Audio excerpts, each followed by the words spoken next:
மெழுகு பாவை இவளோ. அத்தியாயம் 41. உண்மையா? சிறு குழந்தையின் ஆர்வத்தோடு கண்களில் ஒருவித எதிர்பார்ப்போடு தன்னுடைய பதிலை எதிர்பார்த்து காத்திருக்கும் ருத்ரஷியை கண்டு ஜெகனின் மனதில் நேசத்தையும் மீறி ஒரு இதமான பரிவு எழுந்தது என்றால் அது பொய்யில்லை. சற்று நேரத்திற்கு முன் முரளியை மிரட்டாமல் மிரட்டிவிட்டு வந்த துணிவு என்ன? இப்போது அவனை எதிர்பார்ப்போடு நோக்கும் குழந்தையின் ஆர்வம்தான் என்ன?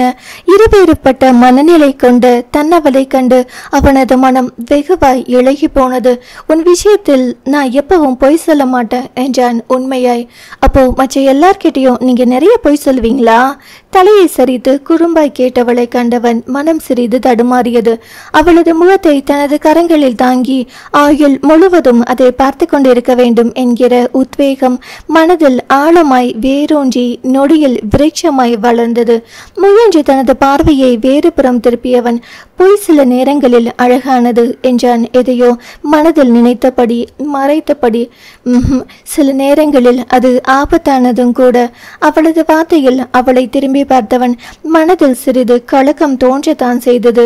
உண்மைதான் பெண்ணே, நான் உன்னிடத்தில் நண்பனாக பழகவில்லை, காதலனாக பழகுகிறேன் என்பது என்று உனக்கு தெரிய வருகிறதோ அந்த நிச்சயம் எனக்கு ஆபத்துதான். அதற்குள் என் காதலை புரிந்து கொள் என் காதல் கண்மணியே. வழக்கம் போல் மனதில் மட்டுமே அவனால் காதல் வசனம் பேச முடிந்தது. அவளிடத்தில் மனம் திறக்க முடியவில்லை அவனால். சரி ஸ்ரீ, நான் கிளம்புறேன் என்று அவளிடமிருந்து அவன் விடை பெற முயல, ஜெகன், நான் உங்ககிட்ட கொஞ்சம் பேசணுமே அவசரமாய் இடைமறித்து கூறியவளின் முகம் மிகவும் சீரியஸாய் இருந்தது. இவ்வளவு நேரம் நல்லா தானே இருந்தாள், இப்போது என்ன? அவனது உள்ளம் குழம்பி தவித்தது. அவளுக்கு என்னவாயிற்று என்று. என்ன சொல்லு. இங்க வேண்டாம், வேற எங்கேயாவது. சுற்றும் முற்றும் பார்த்து கொண்டே அவள் கேட்க, எங்கன்னு நீயே சொல்லு. என்னோட ஆபீஸுக்கு போலாமா? அவள் சொன்னதும் அவன் மறுத்து பேசவில்லை. அவரவர் காரில் இருவரும் கிளம்பினர். அவனுக்கு முன்னதாக அலுவலகத்திற்கு வந்தவள் அவனுக்காக காத்திருந்தாள். இருவரும் இணைந்து அலுவலகத்திற்குள் நுழைந்தனர். இருவரும் மின் தூக்கியினுள்ளே நுழைந்ததும் அதன் தானியங்கி கதவு தானாக மூடிக்கொண்டது. தனித்திருந்த இருவரின் பார்வையும் ஒன்றுடன் ஒன்று மோதிக்கொண்டது. முதல் நாள் பயணித்த நினைவு இருவரின் மனதிலும் எழுந்தது போலும். அன்று அவனை வெளியில் செல்ல சொல்லி அவள் சொல்லியதும் அதற்கு அவன் தகுந்த பதிலடி கொடுத்ததும் இருவரின் நினைவிலும் எழுந்து இருவரின் முகத்திலும் புன்னகையை தோற்றுவித்தது. ஒருவரை ஒருவர் பார்த்து புன்னகைத்த இருவரின் புன்னகையும் விரிந்தது. அன்னைக்கு வெளியில் போக சொன்னா இன்னைக்கு உங்களை அழைச்சிட்டு போறது எனக்கு ரொம்ப ஆச்சரியமா இருக்கு. காலம் மனித மனங்களை மாற்றும் வல்லமை கொண்டது என்பது எவ்வளவு சத்தியமான வார்த்தைகள் என்றவளை பார்த்து, அந்த நம்பிக்கை எனக்கும் இருக்கு என்றான் இரு பொருள்பட. ஆனால் அவளுக்கு தோன்றியது எல்லாம் ஒரே அர்த்தம்தான் போலும். அவன் கூறியதை புரிந்து கொள்ளாமல் அதற்கும் சிரித்து வைத்தாள். அலுவலக அறைக்குள் போனதும் அவனை அமர சொன்னவள், ஏதாவது குடிக்கிறீங்களா? ஹாட் ஆர் கூல் என்று கேட்க, இல்லை ஒன்றும் வேண்டாம் என்றவன் அவளின் முகத்தை கேள்வியாய் பார்த்தான். அதில் அவளது முகம் மாறியது. அவனின் முகத்தை பார்க்காமல் ஜன்னல் பக்கம் போய் நின்று வெளியில் பார்த்தாள். பின்பு பெருமூச்சை இழுத்துவிட்டு தன்னை நிதானப்படுத்தி கொண்டவள் திரும்பாமலேயே ஜெகன் என்று அழைக்க, சொல்லு ஸ்ரீ, அன்னைக்கே உங்களுக்கு விஷயம் தெரியுமா? எந்த விஷயம்? அதில் சரையிலென அவனை திரும்பி பார்த்தவள் அன்னைக்கு போட்டோஸ் எல்லாம் நியூஸ் பேப்பரில் வந்தபோது அவள் எதை கேட்கிறாள் என்பது அவனுக்கு புரிந்து போனது. ஆமாம், இப்போ அது எதுக்கு ஸ்ரீ? உங்க மேல் எந்த தப்பும் இல்லைன்னு தெரிஞ்சோ நான் அப்படி உங்களை கண்டபடி திட்டியோ எப்படி உங்களால எதையும் மறுத்து பேச முடியாமல் சற்றும் கோபப்பட முடியாமல் அமைதியா போக முடிஞ்சது? அவனிடம் படபடவென கேட்டவள் குரல் சற்று இறங்கி ஒலித்தது. ஏன் ஜெகன், ஏன் இப்படி பண்ணினீங்க? ஒரு வார்த்தை முரளி பத்தி என்கிட்ட முன்னமே சொல்லியிருக்கலாமே. அவளது குரலில் அளவுக்கு அதிகமாய் வருத்தம் இருந்தது. அவனை தேவையில்லாமல் காயப்படுத்தி விட்டோமே என்கிற வேதனை இருந்தது. அவளது வருத்தத்தையும் வேதனையையும் உணர்ந்தவனாய் அவன் எழுந்து அவள் அருகில் வந்தான். இதுக்கு நான் உண்மையை சொல்லட்டுமா இல்ல பொய் சொல்லட்டுமா? உண்மைதான் எனக்கு வேணும். அப்படின்னா உண்மை சில நேரங்களில் கசப்பானதும் கூட. பரவாயில்ல, எத்தனையோ கசப்புகளை என் வாழ்க்கையில் விழுங்கி கொண்டுதான் நான் வாழ்ந்துட்டு இருக்கேன். அதனால் நீங்க உண்மையை தாராளமாய் சொல்லலாம். இப்போது உண்மையை பேச அவனுக்கு பயமாய் இருந்தது. அதை கேட்டுவிட்டு அவள் அவனுடனான நட்பை முறித்து கொண்டாள். அவளின் முகத்தை பார்க்காமல் எங்கோ பார்த்து கொண்டு அவன் பேச ஆரம்பித்தான். இது நான் ஏற்கனவே உன்னிடம் சொன்னதுதான். உன்னை எப்போதுமே கஷ்டப்படுத்தி பார்க்க என்னால் முடியாது. முரளி பத்தி நான் உன்கிட்ட சொன்னால் கதிரை பத்தியும் சொல்ல வேண்டி வரும். அவன் இறந்தது உன்னால் தான் உனக்கு தெரிஞ்சா குற்ற உணர்ச்சியில் நீ மனசுக்குள்ள குமைந்து போயிடுவ. ஏற்கனவே மன கஷ்டத்தில் இருக்கும் உனக்கு இந்த கஷ்டத்தையும் கொடுக்க எனக்கு விருப்பமில்லை. அதனால்தான் எல்லாம் பழியையும் நானே தாங்கிக் கொண்டேன். என் மேல் குற்றம் சுமத்தியது யார்? என் காதலிதானு என் மனதை சமாதானப்படுத்திக்கிட்டேன். அதை சொல்லும் போது அவனது வார்த்தைகளில் இருந்த வழி அவளுக்கு புரிந்தது. அது அவனது மனதில் இன்னமும் அவள் மீதான காதல் இருப்பதை தெள்ள தெளிவாய் அவளுக்கு காட்டியது. அப்போதுதான் அவன் கதிரை பற்றி அவளிடம் தான் உளறி கொட்டி கொண்டிருப்பதை உணர்ந்தான். எப்படி கதிர தெரியும் என்று அவள் கேட்டாள் என்றால் என்ன சொல்லி மழுப்புவது என்று அவன் திகைத்து நின்றான். அதற்கு முன்னரே அவள் அதை பற்றி யோசித்து விட்டாள் என்பதை அவன் அறியவில்லை. தன்னை கல்லூரியில் இருந்து அவனுக்கு தெரியும் என்பதால் கதிரை பற்றி அவன் தெரிந்து வைத்திருப்பான் என்று சாதாரணமாக அதை எடுத்துக்கொண்டாள் அவள். உங்களை ரொம்ப கஷ்டப்படுத்திட்டேன் இல்லையா ஜெகன்? அவனை பார்த்து கேட்டவளின் கண்களில் மிக மிஞ்சிய வேதனை இருந்தது. சேச்சா, அப்படியெல்லாம் இல்ல. இப்போ என்னை நீ புரிஞ்சுக்கிட்ட இல்லையா? அது போது எனக்கு. காதலிக்கும் பெண்ணிடம் அவளுக்கு பிடிக்கவில்லை என்பதால் காதலை யாசிக்காமல் அவளிடம் நட்பு மட்டும் பாராட்டும் ஜெகன் அவளின் மனதில் எங்கோ உயர்ந்து கொண்டே சென்றான். நீங்க என்னை புரிஞ்சுக்கிட்டதுக்கு ரொம்ப தேங்க்ஸ் ஜெகன். தேங்க்ஸ் எல்லாம் என்று அவன் ஆரம்பிக்க முன்னர் இருங்க நான் சொல்லி முடிச்சுக்கிறேன். தேங்க்ஸ் மட்டுமல்ல Jagan, I am really sorry. நன்றியோடு மன்னிப்பையும் கேட்டவளை கண்டு அவனது மனம் மென்மையுற்றது. நமக்குள் நன்றியும் மன்னிப்பும் தேவையில்லை ஸ்ரீ. இருக்கலாம், இருந்தாலும் நம்ம உணர்வுகளை சொல்வதற்கும் வார்த்தைகள் வேணுமே.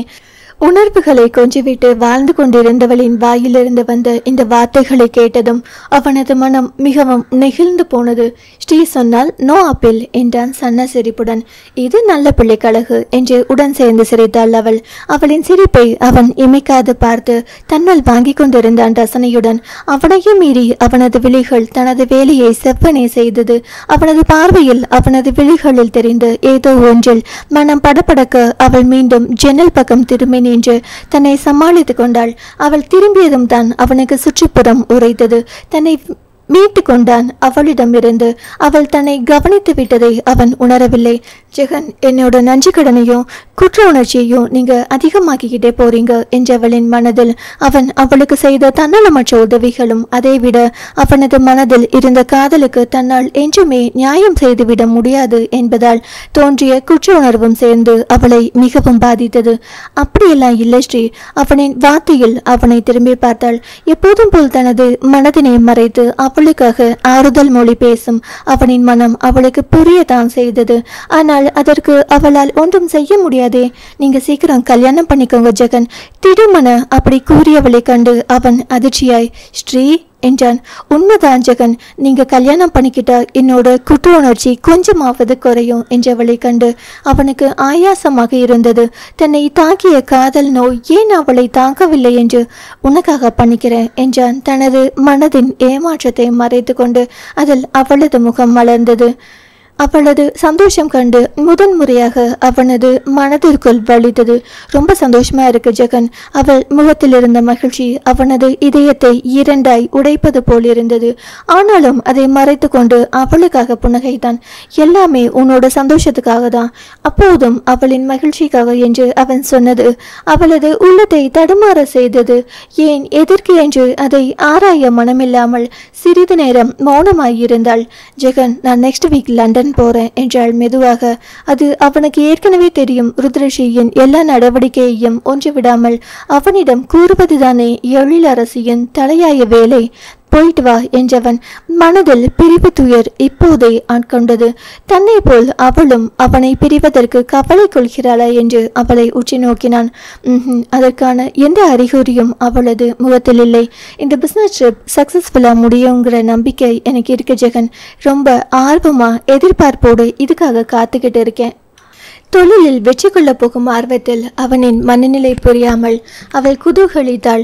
அதை உணர்ந்தவனாய் அவனும் பிஸ்னஸ் வெற்றி பெற ஸ்ரீக்கு சொல்லியா கொடுக்கணும், அதெல்லாம் நீ நல்லபடியா முடிச்சிட்டு வருவ, எனக்கு நம்பிக்கை இருக்கு என்றவன் ஆல் தி பெஸ்ட் என்று அவளை வாழ்த்தினான் மனதார.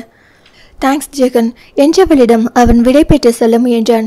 என் மேல எந்த வருத்தமும் இல்லையே? அவனை நிறுத்தி கேட்டவளை கண்டு புன்னகைத்தவன். எந்த வருத்தமும் இல்ல.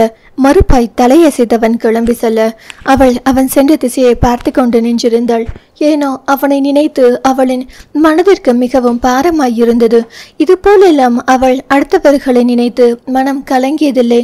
எப்போதும் தனது பாதையில் நேர்கோடாக செல்பவள் தனக்கு இடையூறு விளைவிப்பவர்களை மட்டும் ஒரு கை பார்ப்பாள். மற்றபடி அவள் யாரை பற்றியும் இதுபோல் அமர்ந்து யோசித்ததில்லை. தனக்காக எல்லாவற்றையும் பார்த்து பார்த்து செய்யும் ஜெகனை கண்டு அவளுக்கு மிகவும் வருத்தமாயிருந்தது. அவனுக்காக இலகியது அவளது மனம். அடுத்து வந்த ஒரு வாரமும் ருத்ரஷியால் ஜெகனை காண முடியவில்லை. ஆனால் தினந்தோறும் அவளுக்கு குறுஞ்செய்தி மட்டும் விடாமல் அனுப்பி கொண்டிருந்தான். ஏன் அவன் என்னை பார்க்க வரவில்லை? அவள் மனதில் இந்த கேள்வி ஓடிக்கொண்டிருந்தாலும் அதை வெளிப்படையாய் அவனிடத்தில் அவளால் கேட்க முடியவில்லை. ஏதாவது வேலை இருந்திருக்கும் என்று தனது மனதிற்கு சமாதானம் சொல்லிக் கொண்டாள். லண்டன் கிளம்பும் முன் ஜெகனை அலைபேசியில் அழைத்து தான் நாளை லண்டன் கிளம்ப போவதாய் அவனிடத்தில் கூறினாள். அதற்கு அவன் கூறிய ஒரே பதில், சந்தோஷமா போயிட்டு வா என்பது மட்டுமே. அவனது பதிலில் அவளின் மனதில் இருந்த சந்தோஷம் எல்லாம் அப்படியே புசென்று அடங்கிவிட்டது. தொழில் ஒப்பந்தத்தை வெற்றிகரமாக முடிக்கப் போகிறோம் என்று மகிழ்ச்சியாக இருந்தவளுக்கு அவனின் பதில் பெரும் ஏமாற்றத்தை அளித்தது. வேறு வழியின்றி மனதை தேய்ச்சி கொண்டவள் லண்டன் செல்ல ஆயத்தமானாள். மறுநாள் ஒரு வழியாய் வீட்டிலிருந்து கிளம்பியவள் விமான நிலையத்தை வந்தடைந்தாள். லண்டன் செல்வதற்காக எழிலரசி அவளது கணவனுடன் வந்திருந்தாள். வேலை செய்தது போலவும் ஆயிற்று, அத்தோடு தேனிலவை கொண்டாடியது போலவும் ஆயிற்று. ருத்ரஷி தான் அவளுக்காக இந்த ஏற்பாட்டை செய்திருந்தாள். எழிலரசி ருத்ரஷியின் பயண பொதிகளை எடுக்க வந்தபோது, நீ உன் கணவனோடு போய் இறையலில், அங்கே வேலைக்கு மட்டும் சரியான நேரத்துக்கு வந்தால் போதும், மற்றபடி இது உனக்கு தேனிலவு என்று தன்மையாய் கூறியபடி ருத்ரஷி அவளை மறுக்க, ருத்ரஸ்ரீயின் மாற்றத்தை கண்டு எழிலரசி வாயை பிளந்தாள். இன்னமும் இங்கே என்ன வேலை? உன் கணவர் என்னை முறைக்கிறார் பார் என்று அவளை அதட்டி அனுப்ப முயல. வியப்பாய் அவளை பார்த்தபடி, okay madam, take care ma'am என்றபடி எழிலரசி அவளிடம் இருந்து அகன்றாள். எழிலரசி சென்றதும் அவளது கணவன் அவளுடன் அவளது தோளில் கையை போட்டு அணைத்தபடி அழைத்து செல்வதைக் கண்டு ருத்ரஷி மனதில் ஏதோ ஒரு உணர்வு தாக்கியது. ஏனோ மனதில் தனிமை சொல்வதை அவளால் தடுக்க முடியவில்லை. யாருமே இல்லாத ஒரு தனிமை, நாற்புறமும் இருள் சூழ்ந்த தனிமை மிகவும் கொடியதாக இருந்தது. முதன்முறையாக தனிமையை வெறுத்தாள் அவள். ஸ்ரீ! அப்போது அவளது காதுக்கருகில் திடுமன ஒலித்த குரலினை அடையாளம் கண்டு கொண்டவளாய், ஜெகன்! ஆர்வமும் சந்தோஷமும் முகத்தில் போட்டி போட அவள் அவனை திரும்பி பார்த்தாள். தான் துன்பப்படும் போதெல்லாம் கடவுள் மாதிரி அவளின் மனம் புரிந்தார் போன்று வந்து நிற்கும் அவனை நன்றியோடு பார்த்தாள் அவள். அவளது மனம் முழுவதும் மகிழ்ச்சி ததும்பி இருந்தது. நீங்க இங்க ஒருவேளை தனக்காக தான் வந்திருக்கிறானோ என்று அவளது மனதின் ஓரத்தில் ஒரு எதிர்பார்ப்பு எழுந்தது. உனக்காக தான் வந்தேன், நீ இன்னைக்கு லண்டன் போறதா சொல்லியிருந்தியே, அதனாலதான். அவளின் எதிர்பார்ப்பை பொய்யாக்காமல் அவன் அப்படியே உரைக்க அதில் அவள் மிகவும் மகிழ்ந்து போனாள். எங்க நீங்க மறந்து போயிட்டீங்களோன்னு நினைச்சேன். அதை பத்தி நீங்க ஒண்ணுமே கேட்கலையா? அதனால உங்க மேல் சம கோபத்தில் இருந்தேன். தனது மனதின் கோபத்தை மறையாது அப்படியே எடுத்துரைத்தவளை கூர்ந்து பார்த்தவன் பின்பு வாய்விட்டு சிரித்தான். நான் என்னை மறந்தாலும் மறப்பேனே தவிர ஸ்ரீயை மறக்க மாட்டேன். மறக்காம வந்ததுக்கு தேங்க்ஸ் ஜெகன். நன்றி கூறி நெகிழ்ந்தவளின் மனதை ஏதேதோ கூறி மாற்றியவன் அவளுடன் பேசியபடி உள்ளே அழைத்து சென்றான். இறுதியாய் அவள் விமானம் ஏறும் தருணம் நெருங்கியது. சாரி ஸ்ரீ, எல்லாம் நல்லபடியாக முடித்து கொண்டு வா என்று அவளை வாழ்த்தி அவன் அனுப்ப அவ்வளவு நேரம் இருந்த இதமான மனநிலை இப்போது அவளுள் காணாமல் போனது. மனதிற்குள் ஏதோ ஒரு துன்பம், ஏதோ ஒரு துயரம் அவளை வாட்டி வதைத்தது. மீண்டும் தனிமையும் இருளும் அவளை சொல்வது போல் ஒரு பிரம்மை. அதில் அவளது முகம் இருண்டு போனது. அவளது முகமாற்றத்தை அவதானித்து கொண்டு இருந்தவனின் பார்வை கூர்மையாய் அவளின் மீது படிந்தது. என்னாச்சு ஸ்ரீ? அவனது கேள்வியில் அவனது முகத்தை நிமிர்ந்து பார்த்தவளின் கண்ணில் இருந்து சொல்லனா துயரம் அவனின் மனதினையும் தாக்கியது. அந்த துயரத்தை மீறியும் அவனது மனதில் சந்தோஷம் அளிச்சாரல் சுகமாய் அவனை நினைத்தது. அதற்கு காரணம் தன்னை தாக்கிய பிரிவு துயர் அவளையும் தாக்கியதை அவன் உணர்ந்ததால் தான். ஸ்ரீ அவன் அவளின் கையை பிடித்து மெதுவே அழுத்த அதில் சுய உணர்வு அடைந்தவள் மீண்டும் அவனை பார்த்தாள். எதையாவது மறந்து வச்சிட்டு வந்துட்டியா? அவனது வார்த்தையில் எதையோ சொல்ல துடித்தது அவளது இதழ்கள். அதை உணர்ந்தார் போன்று அவன், எதுவும் சொல்லணுமா ஸ்ரீ? நீங்களும் என்னுடன் வரீங்களா? மனதுக்குள் கேட்டுக்கொண்டவள் நல்ல வேளையாக வாய்விட்டு அவனிடத்தில் கேட்கவில்லை. தனது வார்த்தைகளில் திடுக்கிட்டு போனவள் தனது மனம் பயணிக்கும் திசையறியாது திகைத்தவளாய் அவள் நின்றிருந்தாள். ஃபைனல் கால் அனௌன்ஸ் பண்ணிட்டாங்க. அவன் அவளுக்கு ஞாபகப்படுத்த தூக்கத்திலிருந்து விழிப்பவள் போல் விழித்தவள்.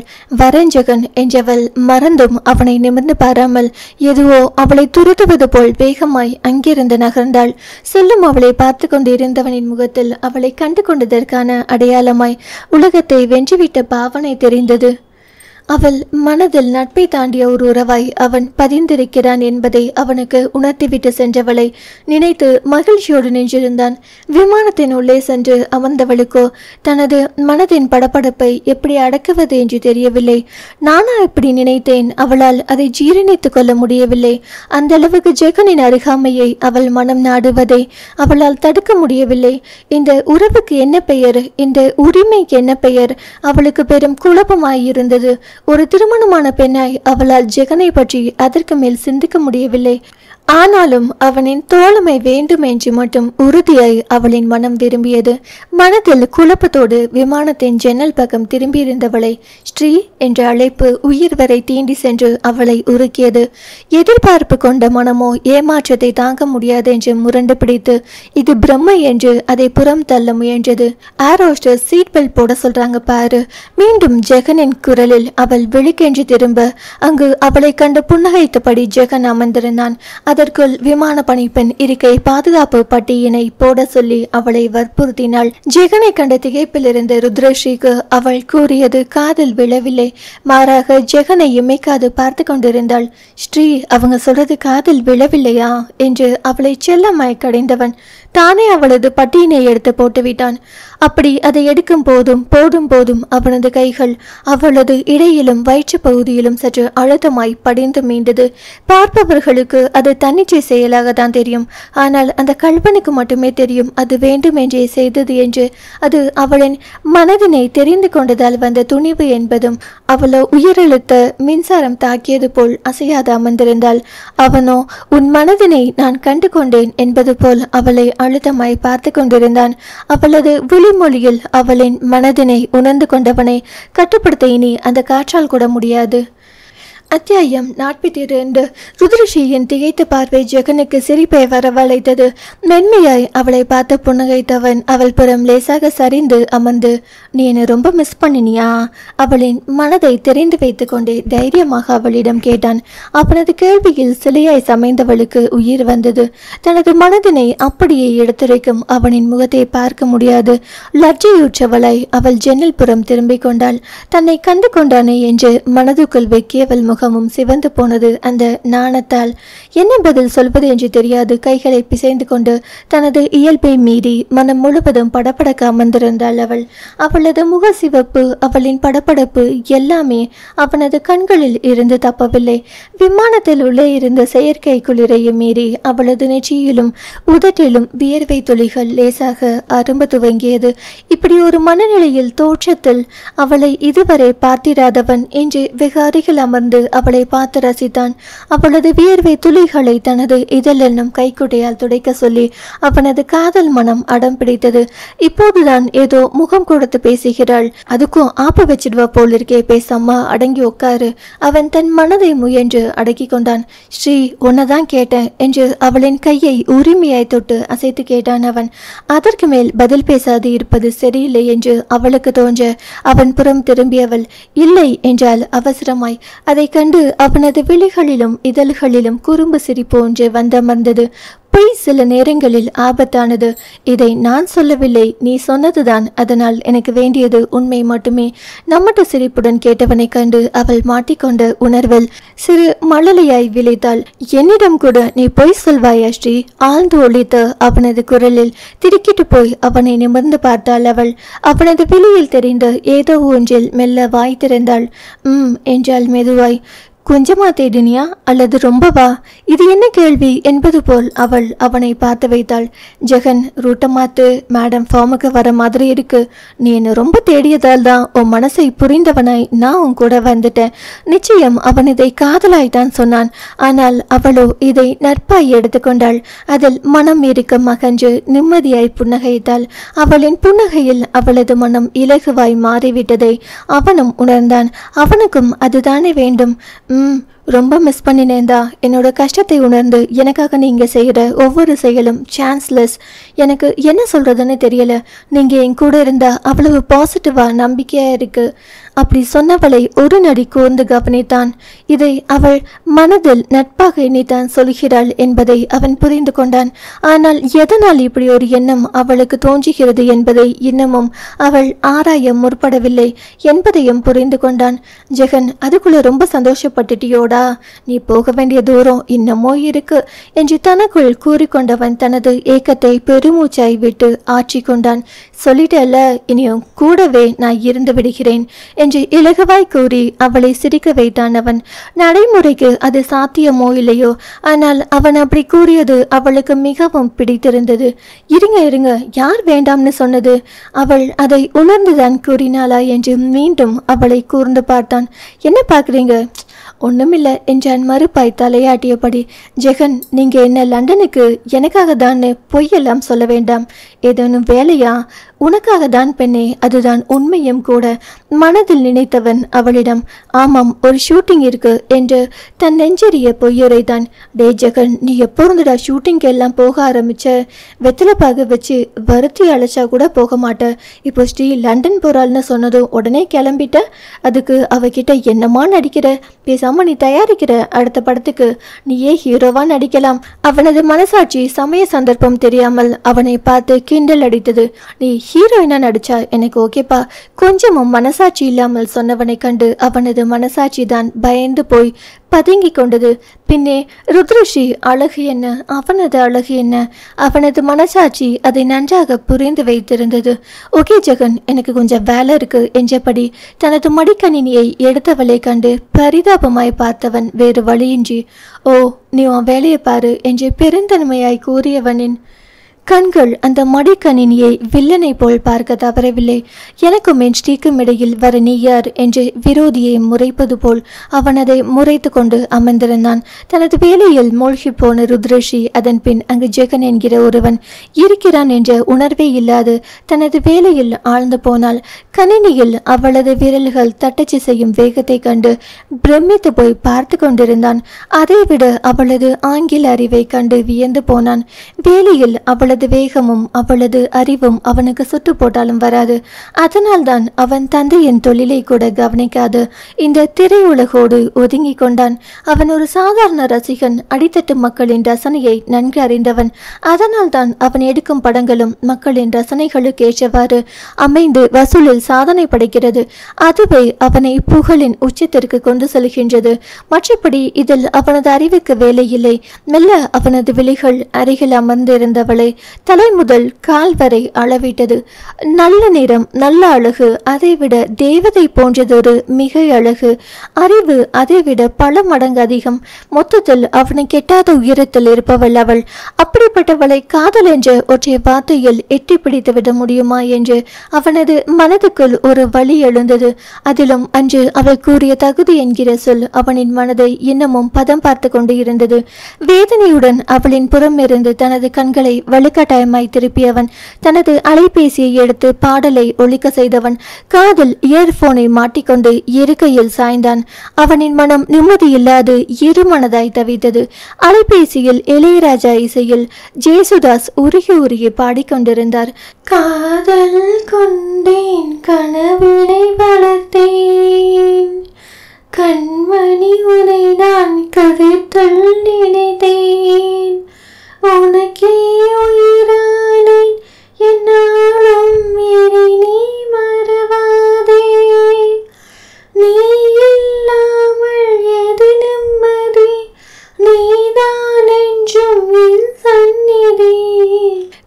உண்மையில் அந்த படத்தின் கதாநாயகனை போல்தான் தனது நிலைமையும் மாறப்போகிறதோ என்ற கழிவிறக்கம் தோன்ற அவனது கண்ணோரங்களில் கண்ணீர் துளிகள் துளிர்த்தது. எதற்கும் கலங்காத ஆண் சிங்கத்தை காதல் கலங்க வைத்தது. வெகு நேரம் குனிந்து கொண்டு வேலை பார்த்ததால் கழுத்து வலிப்பது போல் ருத்ரஸ்ரீக்கு தோன்ற அவள் சற்று நிமிர்ந்து அமர்ந்தாள். பின்பக்க கழுத்தில் அழுத்தமாய் கையை வைத்து அழுத்தியபடி இடமும் வளமுமாய் திருப்பியவள் கண்ணில் கண்மூடி அமர்ந்திருந்த ஜெகன் விழுந்தான். அவனது முகத்தில் தெரிந்த எல்லையில்லா வேதனையை அவள் உணர்ந்தாள். தனது மகிழ்ச்சிக்காக பார்த்து பார்த்து ஒவ்வொன்றையும் செய்யும் அவனுக்கு வேதனையா என்று அவளது மனம் பதறியது. அவனது கரத்தின் மீது தனது கரத்தை வைத்து லேசாக அசைத்தபடி ஜெகன் என்று அழைத்தாள். அவளின் பதட்டம் அவளின் வார்த்தையில் வெளிப்பட்டது. அவளது தொடுகையில் விழித்த அவனோ அவளது முகத்தில் தெரிந்த பதற்றத்தில் அவன் பதறி போனான். அவனது மனதின் வேதனை கூட அவளை கண்டதும் பின்னுக்கு தள்ளப்பட்டு விட்டது. என்னம்மா? அவனையும் அறியாது அவனது வார்த்தைகள் மென்மையாய் வந்து விழுந்தது. தான் அவனை கண்டு பதட்டப்பட்டாள். அவன் தன்னை பார்த்து பதறுவது கண்டு புரியாது விழித்தவள். Are you okay Jagan? அவளது குரல் அத்தனை அக்கறையுடன் ஒலித்தது. அதை அவள் உணர்ந்தாலோ இல்லையோ அவன் உணர்ந்தான் அதை. அந்த கணத்தில் அவனது மனதில் வாடிய காதல் பூ மீண்டும் உயிர்ப்புடன் மலர்ந்து மனம் பரப்பியது. காதல் என்பது அறிவு, அந்தஸ்து, அழகு, பணம் இதையெல்லாம் தாண்டி மனதால் உணரப்படுவது என்பதை ஏற்கனவே உணர்ந்தவன் இப்போது அதை அவள் வாயிலாக புரிந்து கொண்டான். தனது வருத்தம் அவளை வருந்த செய்கிறது என்பதை உணர்ந்தவன் முகம் அவளுக்காக மலர்ச்சியை தழுவியது. ஓகே என்று முகம் மலர சொன்னவனை கண்டு அவள் மனம் நிம்மதி அடைந்தது. அப்போ எதுக்கு ஒரு மாதிரியா இருந்தீங்க? அவள் புரியாமல் பார்த்தாள். அதுவா, என்ன சொல்வது என்ற யோசனையில் இருந்தவனுக்கு அலைபேசி கண்ணில் பட இந்த பாட்டு கேட்ட பாடல் கேட்டதற்கு யாராவது இந்த அளவிற்கு வேதனைப்படுவார்களா என்று அவள் குழப்பத்துடன் அவனை பார்த்தாள். சந்தேகமா இருந்தா நீயே கேட்டுப்பார் என்றவன் அவளின் பதிலை எதிர்பாராமல் அவளது காதில் இயர்போனை வைத்தான். அது என்ன பாடல் என்று ஆர்வத்துடன் அதை கேட்டவளுக்கு அந்த பாடலின் ராகம், குரலில் இருந்த மென்மை, அதை மீறி அந்த பாடலில் இருந்த ஒருவித தாக்கம் எல்லாம் சேர்ந்து அவளின் மனதை பிசைந்தது. அவள் இதுபோலெல்லாம் தமிழ் திரைப்பட பாடல்களை கேட்டதில்லை. அதற்கு நேரமும் இருந்ததில்லை. அவளுக்கு முதன்முறையாய் இப்படிப்பட்ட பாடல்களை கேட்கிறாள். அதற்கு மேல் கேட்க முடியாமல் இயர்போனை கழட்டி விட்டாள். பிடிக்கலையா? அப்படியெல்லாம் இல்லை, ஆனா இது மனசை ஏதோ பண்ணுது என்றவளின் புருவங்கள் சுழித்திருந்தது. அவளின் முகபாவனையை கவனித்தவன் என்ன செய்யுது? ரொம்ப சோகமாய் இருப்பது போல் ஒரு உணர்வு. இந்த பாட்டில் உள்ள காதல் உனக்கு புரியுதா? அதை கேட்டு அவள் யோசனையாய் அவனை பார்த்தாள். ஏன் அப்படி கேட்குறீங்க? அது ஒரு பெரிய கதை என்றவனின் அந்த பாடல் இடம்பெற்ற திரைப்படத்தின் முழு கதையையும் அவளிடத்தில் சொல்லி முடித்தவன். அதனால்தான் அந்த பாட்டு உன் மனசை ஏதோ செய்திருக்கிறது. இந்த அளவுக்கு யாராவது காதலிப்பாங்களா? அவளுக்கு இன்னமும் அவன் சொன்ன திரைக்கதையை நம்ப முடியவில்லை. ஏன், நான் இல்லையா பெண்ணே? மனதுக்குள் கேட்டுக்கொண்டவனாய் வழக்கம் போல் அவளை பார்த்து புன்னகைத்தவன் அசால்ட்டாய் தோலை குலுக்கி கொண்டான். அவனது புன்னகையை புரியாது ஒரு கணம் நோக்கியவள் பின் புரிந்ததும் திகைத்து போனவளாய் தலையை குனிந்து தனது மடிக்கணினியை பார்க்க ஆரம்பித்தாள். அவள் மீதான அவனது நேசமும் அதுபோல்தானோ? இது சரி வராது ஜெகன் என்றாள் மெதுவே. எது சரி வராது? தொண்டைக்குழி வரை வந்த வார்த்தைகளை முயன்று அடக்கி கொண்டவன். நான் அதை பத்தி உங்கிட்ட பேசவே இல்லையே. நீயே ஏதாவது நினைச்சு குழப்பிக்காதே. அதற்கு அவள் பதில் சொல்வதற்கு விமான பணிப்பெண் உணவுகளை வழங்க வந்தாள். அடுத்து 15 நிமிடமும் உணவில் கவனம் செலுத்தினர் இருவரும். உண்டு முடித்ததும் அவள் தனது வேலையில் கவனமாக, அவன் தனது வேலையை தொடர்ந்தான். அதான் அவளை சைட்டடிக்கும் வேலையை. ஒரு வழியாய் வேலையை முடித்தவள் மடிக்கணினியை அணைத்து வைத்துவிட்டு அவன் புறம் திரும்பியவள். நாளைக்கு காலையில் மீட்டிங் ஆரம்பிச்சிடும், அதனால் தான் வேலை பார்த்துட்டு இருந்தேன். அவள் கூறியதை புன்னகையுடன் கேட்டுக்கொண்டான். கொஞ்சம் டென்ஷனா நர்வஸா இருக்கு.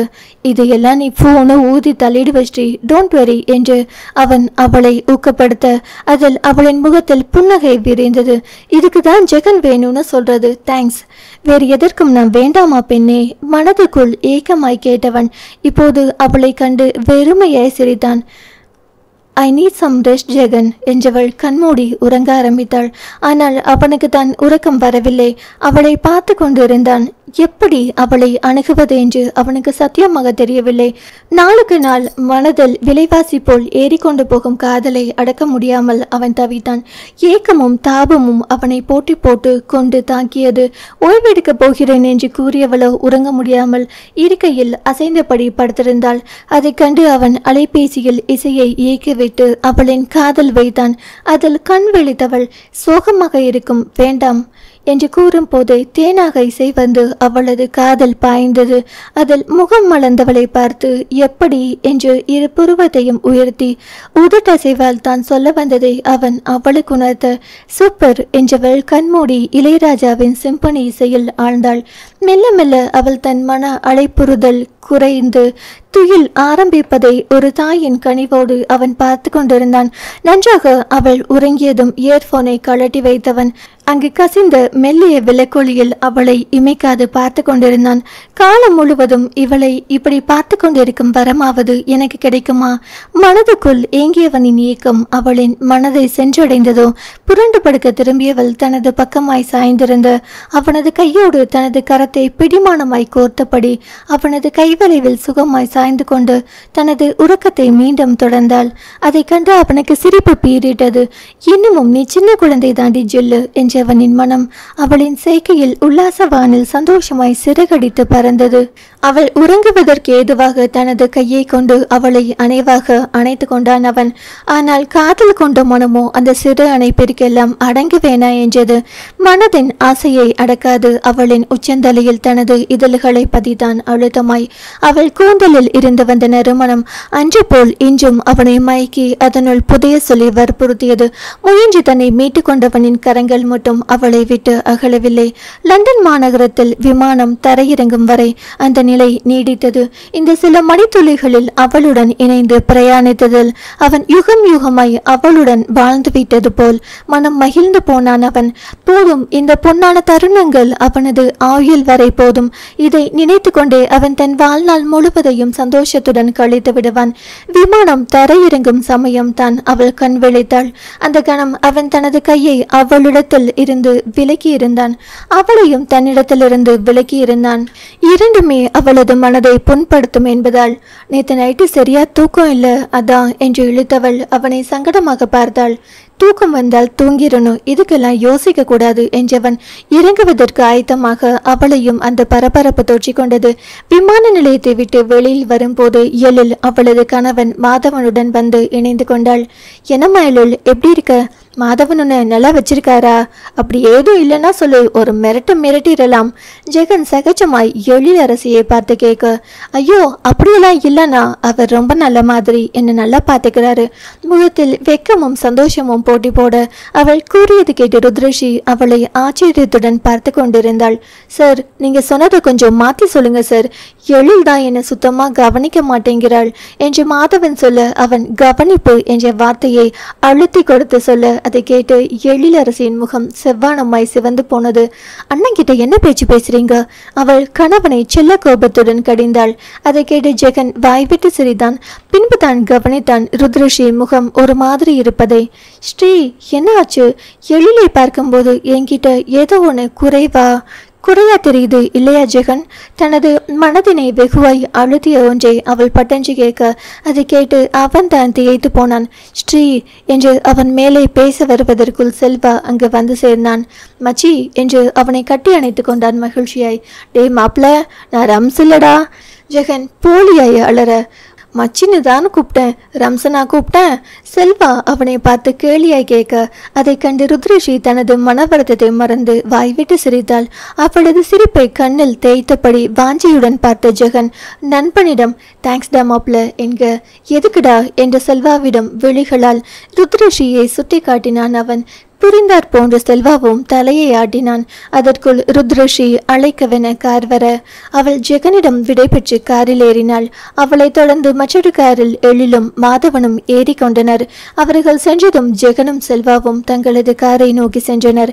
காரில் ஏறி அது கிளம்பியதும் என்னடா மச்சி ஒரே மஜாவா? கண்ணடித்த செல்வா கேட்க, அட போடா, அதுக்கெல்லாம் எனக்கு எங்க அதிர்ஷ்டம், பெருமூச்சு விட்டான் ஜெகன். அது சரி, நீ அடி வாங்காம வரணும்னு நான் குலதெய்வத்துக்கிட்ட வேண்டியது எனக்கு தானே தெரியும். பின்ன எதுக்குடா அப்படி கேட்ட எரும மாடு? இல்ல கொஞ்சமாவது முன்னேறி இருக்கியான்னு தான் கேட்டேன் என்று அவன் நக்கலடிக்க, என் காதல் இன்னமும் எல்கேஜியில் தான் நிற்கிது.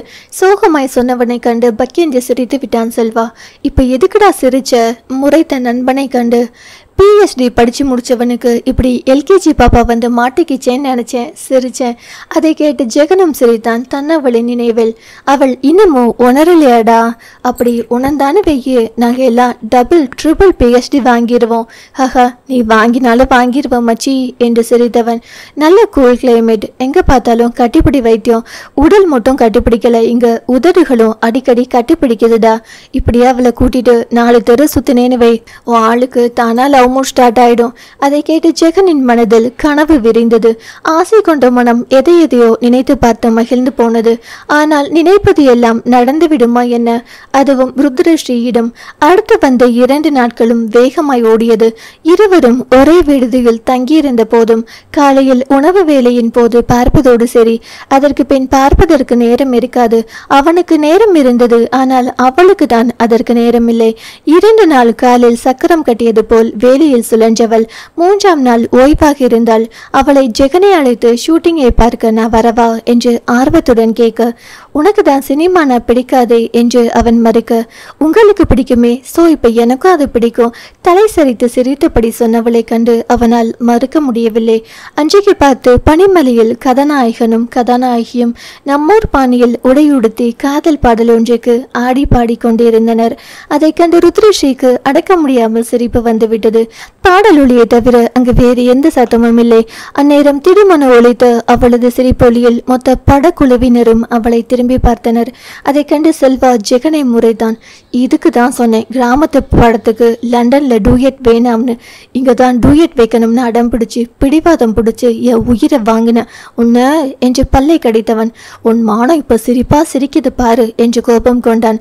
ஜெகன் அந்த புது இயக்குனரிடம் மன்னிப்பு கேட்டுவிட்டு ருத்ரஸ்ரீயை சற்று தள்ளி அழைத்து வந்தான். என்ன செய்து அவங்க எல்லாம் என்ன நினைப்பாங்க?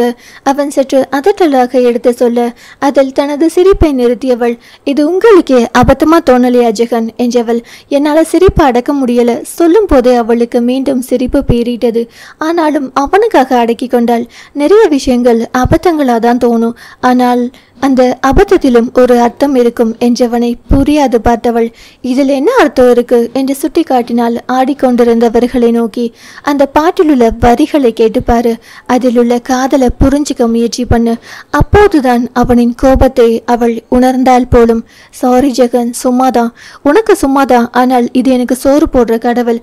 உனக்கு உன் தொழில் மாதிரி எனக்கு இதிலேயே இருவருக்கும் பொருத்தமில்லை. அப்படி இருக்கும்போது மற்ற விஷயங்களில் அவனுக்கு மிகவும் கவலையாக இருந்தது. அவளை எண்ணி விரைப்பாய் நின்று கொண்டு சொன்னவனை கண்டு அவளுக்கு வருத்தமாய் இருந்தது. இப்போ புரியுது, உங்களுக்கு கடவுள்னா எனக்கும் கடவுள் மாதிரி தான். ஐ எம் ரியலி சாரி. எனக்காக ஒன்றும் சொல்ல வேண்டாம், உங்களுக்காக இல்லை, எனக்காக போதுமா? நீங்கள் கோபமாக இருந்தால் எனக்கு வருத்தமாக இருக்கும், அதனால் ஓகேவா? தனக்காக தளைந்து போகிறவளை கண்டு அவனது கவலை நொடியில் அகன்றது. தனக்காக அவள் மாறிவிடுவாள் என்கிற நம்பிக்கை அவனுள் விருட்சமாய் எழுந்தது.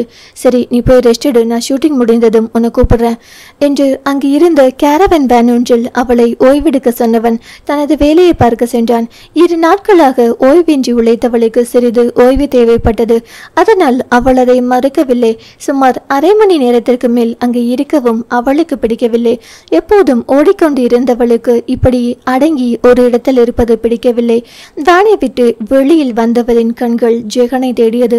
சற்று தொலைவில் அந்த படத்தின் நாயகியுடன் அவன் பேசிக்கொண்டிருப்பதை கண்டு அவளுக்கு கோபம் வந்தது. இதுக்குதான் என்னை ரெஸ்ட் எடுக்க சொன்னானா? மனதில் அவனை திட்டியபடி அவர்களை நோக்கி சென்றாள். அவர்களை கண்டு தனக்கு ஏன் இவ்வளவு கோபம் வருகிறது என்பது பற்றி அவள் சிறிதும் யோசிக்கவில்லை. அருகில் சென்றவளின் காதல் அந்த நாயகனின் குரல் அபஸ்வரமாய் வந்து விழுந்தது.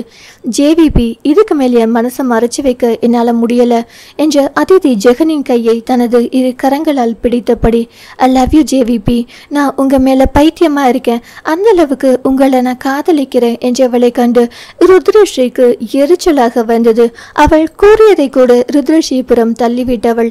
ஆனால் அதற்கு ஜெகனின் பதில் என்னவாக இருக்கும் என்று அவள் தனது இரு காதுகளையும் கூர்த்தீட்டியபடி மனம் படபடக்க ஒருவித பயத்துடன் அவனின் வார்த்தைகளுக்காக காத்திருந்தாள். அத்தியாயம் 43. அதிதிக்கு என்ன சொல்லி புரிய வைப்பதென்று தெரியாமல் விழித்த ஜெகன் மெதுவே தனது கரங்களை அவளது பிடியிலிருந்து உருவிக்கொண்டவன் அவளை பார்க்காமல் தனது பார்வையை வேறு பக்கம் திருப்பினான். எப்படி ஆரம்பிப்பது என்று மனதில் யோசித்துக் கொண்டிருந்தவனின் கண்ணில் அப்போதுதான் ருத்ரஸ்ரீ உடை தென்பட்டது. அதில் மனம் மகிழ்ந்தவனாய் எட்டி பார்த்து சற்று தள்ளி நின்று கொண்டு இருந்தவளை அழைத்தான். அவள் சற்று யதார்த்தமாய் அவனை தேடி அங்கு வந்திருக்கலாம் என்று எண்ணிக்கொண்டான். ஸ்ரீ, ஏன் அங்கே நின்றுட்டு இருக்க, இங்க வா. ருத்ரஸ்ரீக்கு மிகுந்த அவமானமாக போய்விட்டது. தான் அவன் பேசியதை ஒட்டு கேட்பதற்காக நின்று கொண்டிருப்பதாய் எண்ணி விடுவானோ என்று மனதில் வெக்கி போனாள். இவ்வளவு நேரம் நீ அதை தானே செய்து கொண்டிருந்தாய் என்று அவளது மனசாட்சி அவளை பார்த்து எள்ளி நகையாடியது. அவன் அருகில் மெதுவே சென்றவள், அங்க உங்களை காணோம், அதான் தேடிட்டு வந்தேன் என்றவளை அவன் சந்தேகமாய் பார்க்காமல் சகஜமாக எண்ணிக்கொண்டான். அதிதி கூட பேசிட்டு இருந்தேன் என்றான் சாதாரணமாய். அவனை பார்த்தால் பொய் கூறுபவன் போலில்லை. அதனால் அவன் கூச்சை அவள் அப்படியே நம்பினாள். ஜெகன் இவ்வளவு உரிமையாய் விளக்கம் கொடுத்து ருத்ரஸ்ரீயிடம் பேசுவதை அதிதி ஒருவித பொறாமையுடன் பார்த்து கொண்டிருந்தாள். யார் இவள் என்பது போல் ஆராய்ச்சி பார்வையாக இருந்தது அவளது பார்வை. அதிதி யாருன்னு உனக்கு தெரியாது இல்லையா Sri? The famous South Indian actress Aditi. எனக்கு தெரியாது, நான் அவ்வளவா படங்கள் பார்ப்பதில்லை. அதிதி மேலிருந்த எரிச்சல் ருத்ரஸ்ரீயின் வார்த்தையில் வெளிவந்தது. ஏன் எதற்கென்றே தெரியாத ஒரு எரிச்சல் அவளின் மனதை ஆக்கிரமித்திருந்தது. அட, என்ன கூட தெரியாமல் யாரும் இருப்பார்களா? அதிதியின் பார்வை ருத்ரஸ்ரீயை சிறிது ஆச்சரியமாய் பார்த்தது. அதிதி, இவள் என்னுடைய வருங்கால மனைவி என்று வாய்வரை வந்த வார்த்தையை முயன்று விளங்கி கொண்டவன் ஃப்ரெண்ட் என்றான் புன்னகையுடன்.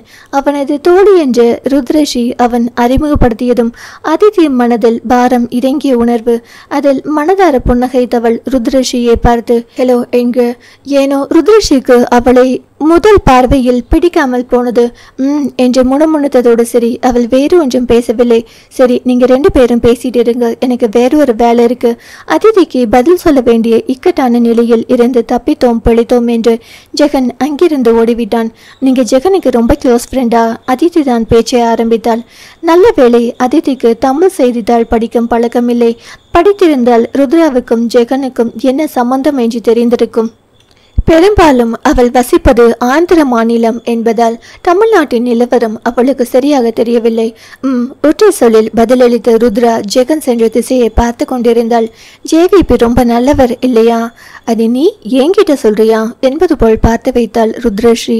கடந்த 3 வருஷமா நானும் அவர்கிட்ட என்னோட லவ் சொல்லி போராடுறேன். மனுஷன் பிடி கொடுக்க மாட்டேங்கிறார்.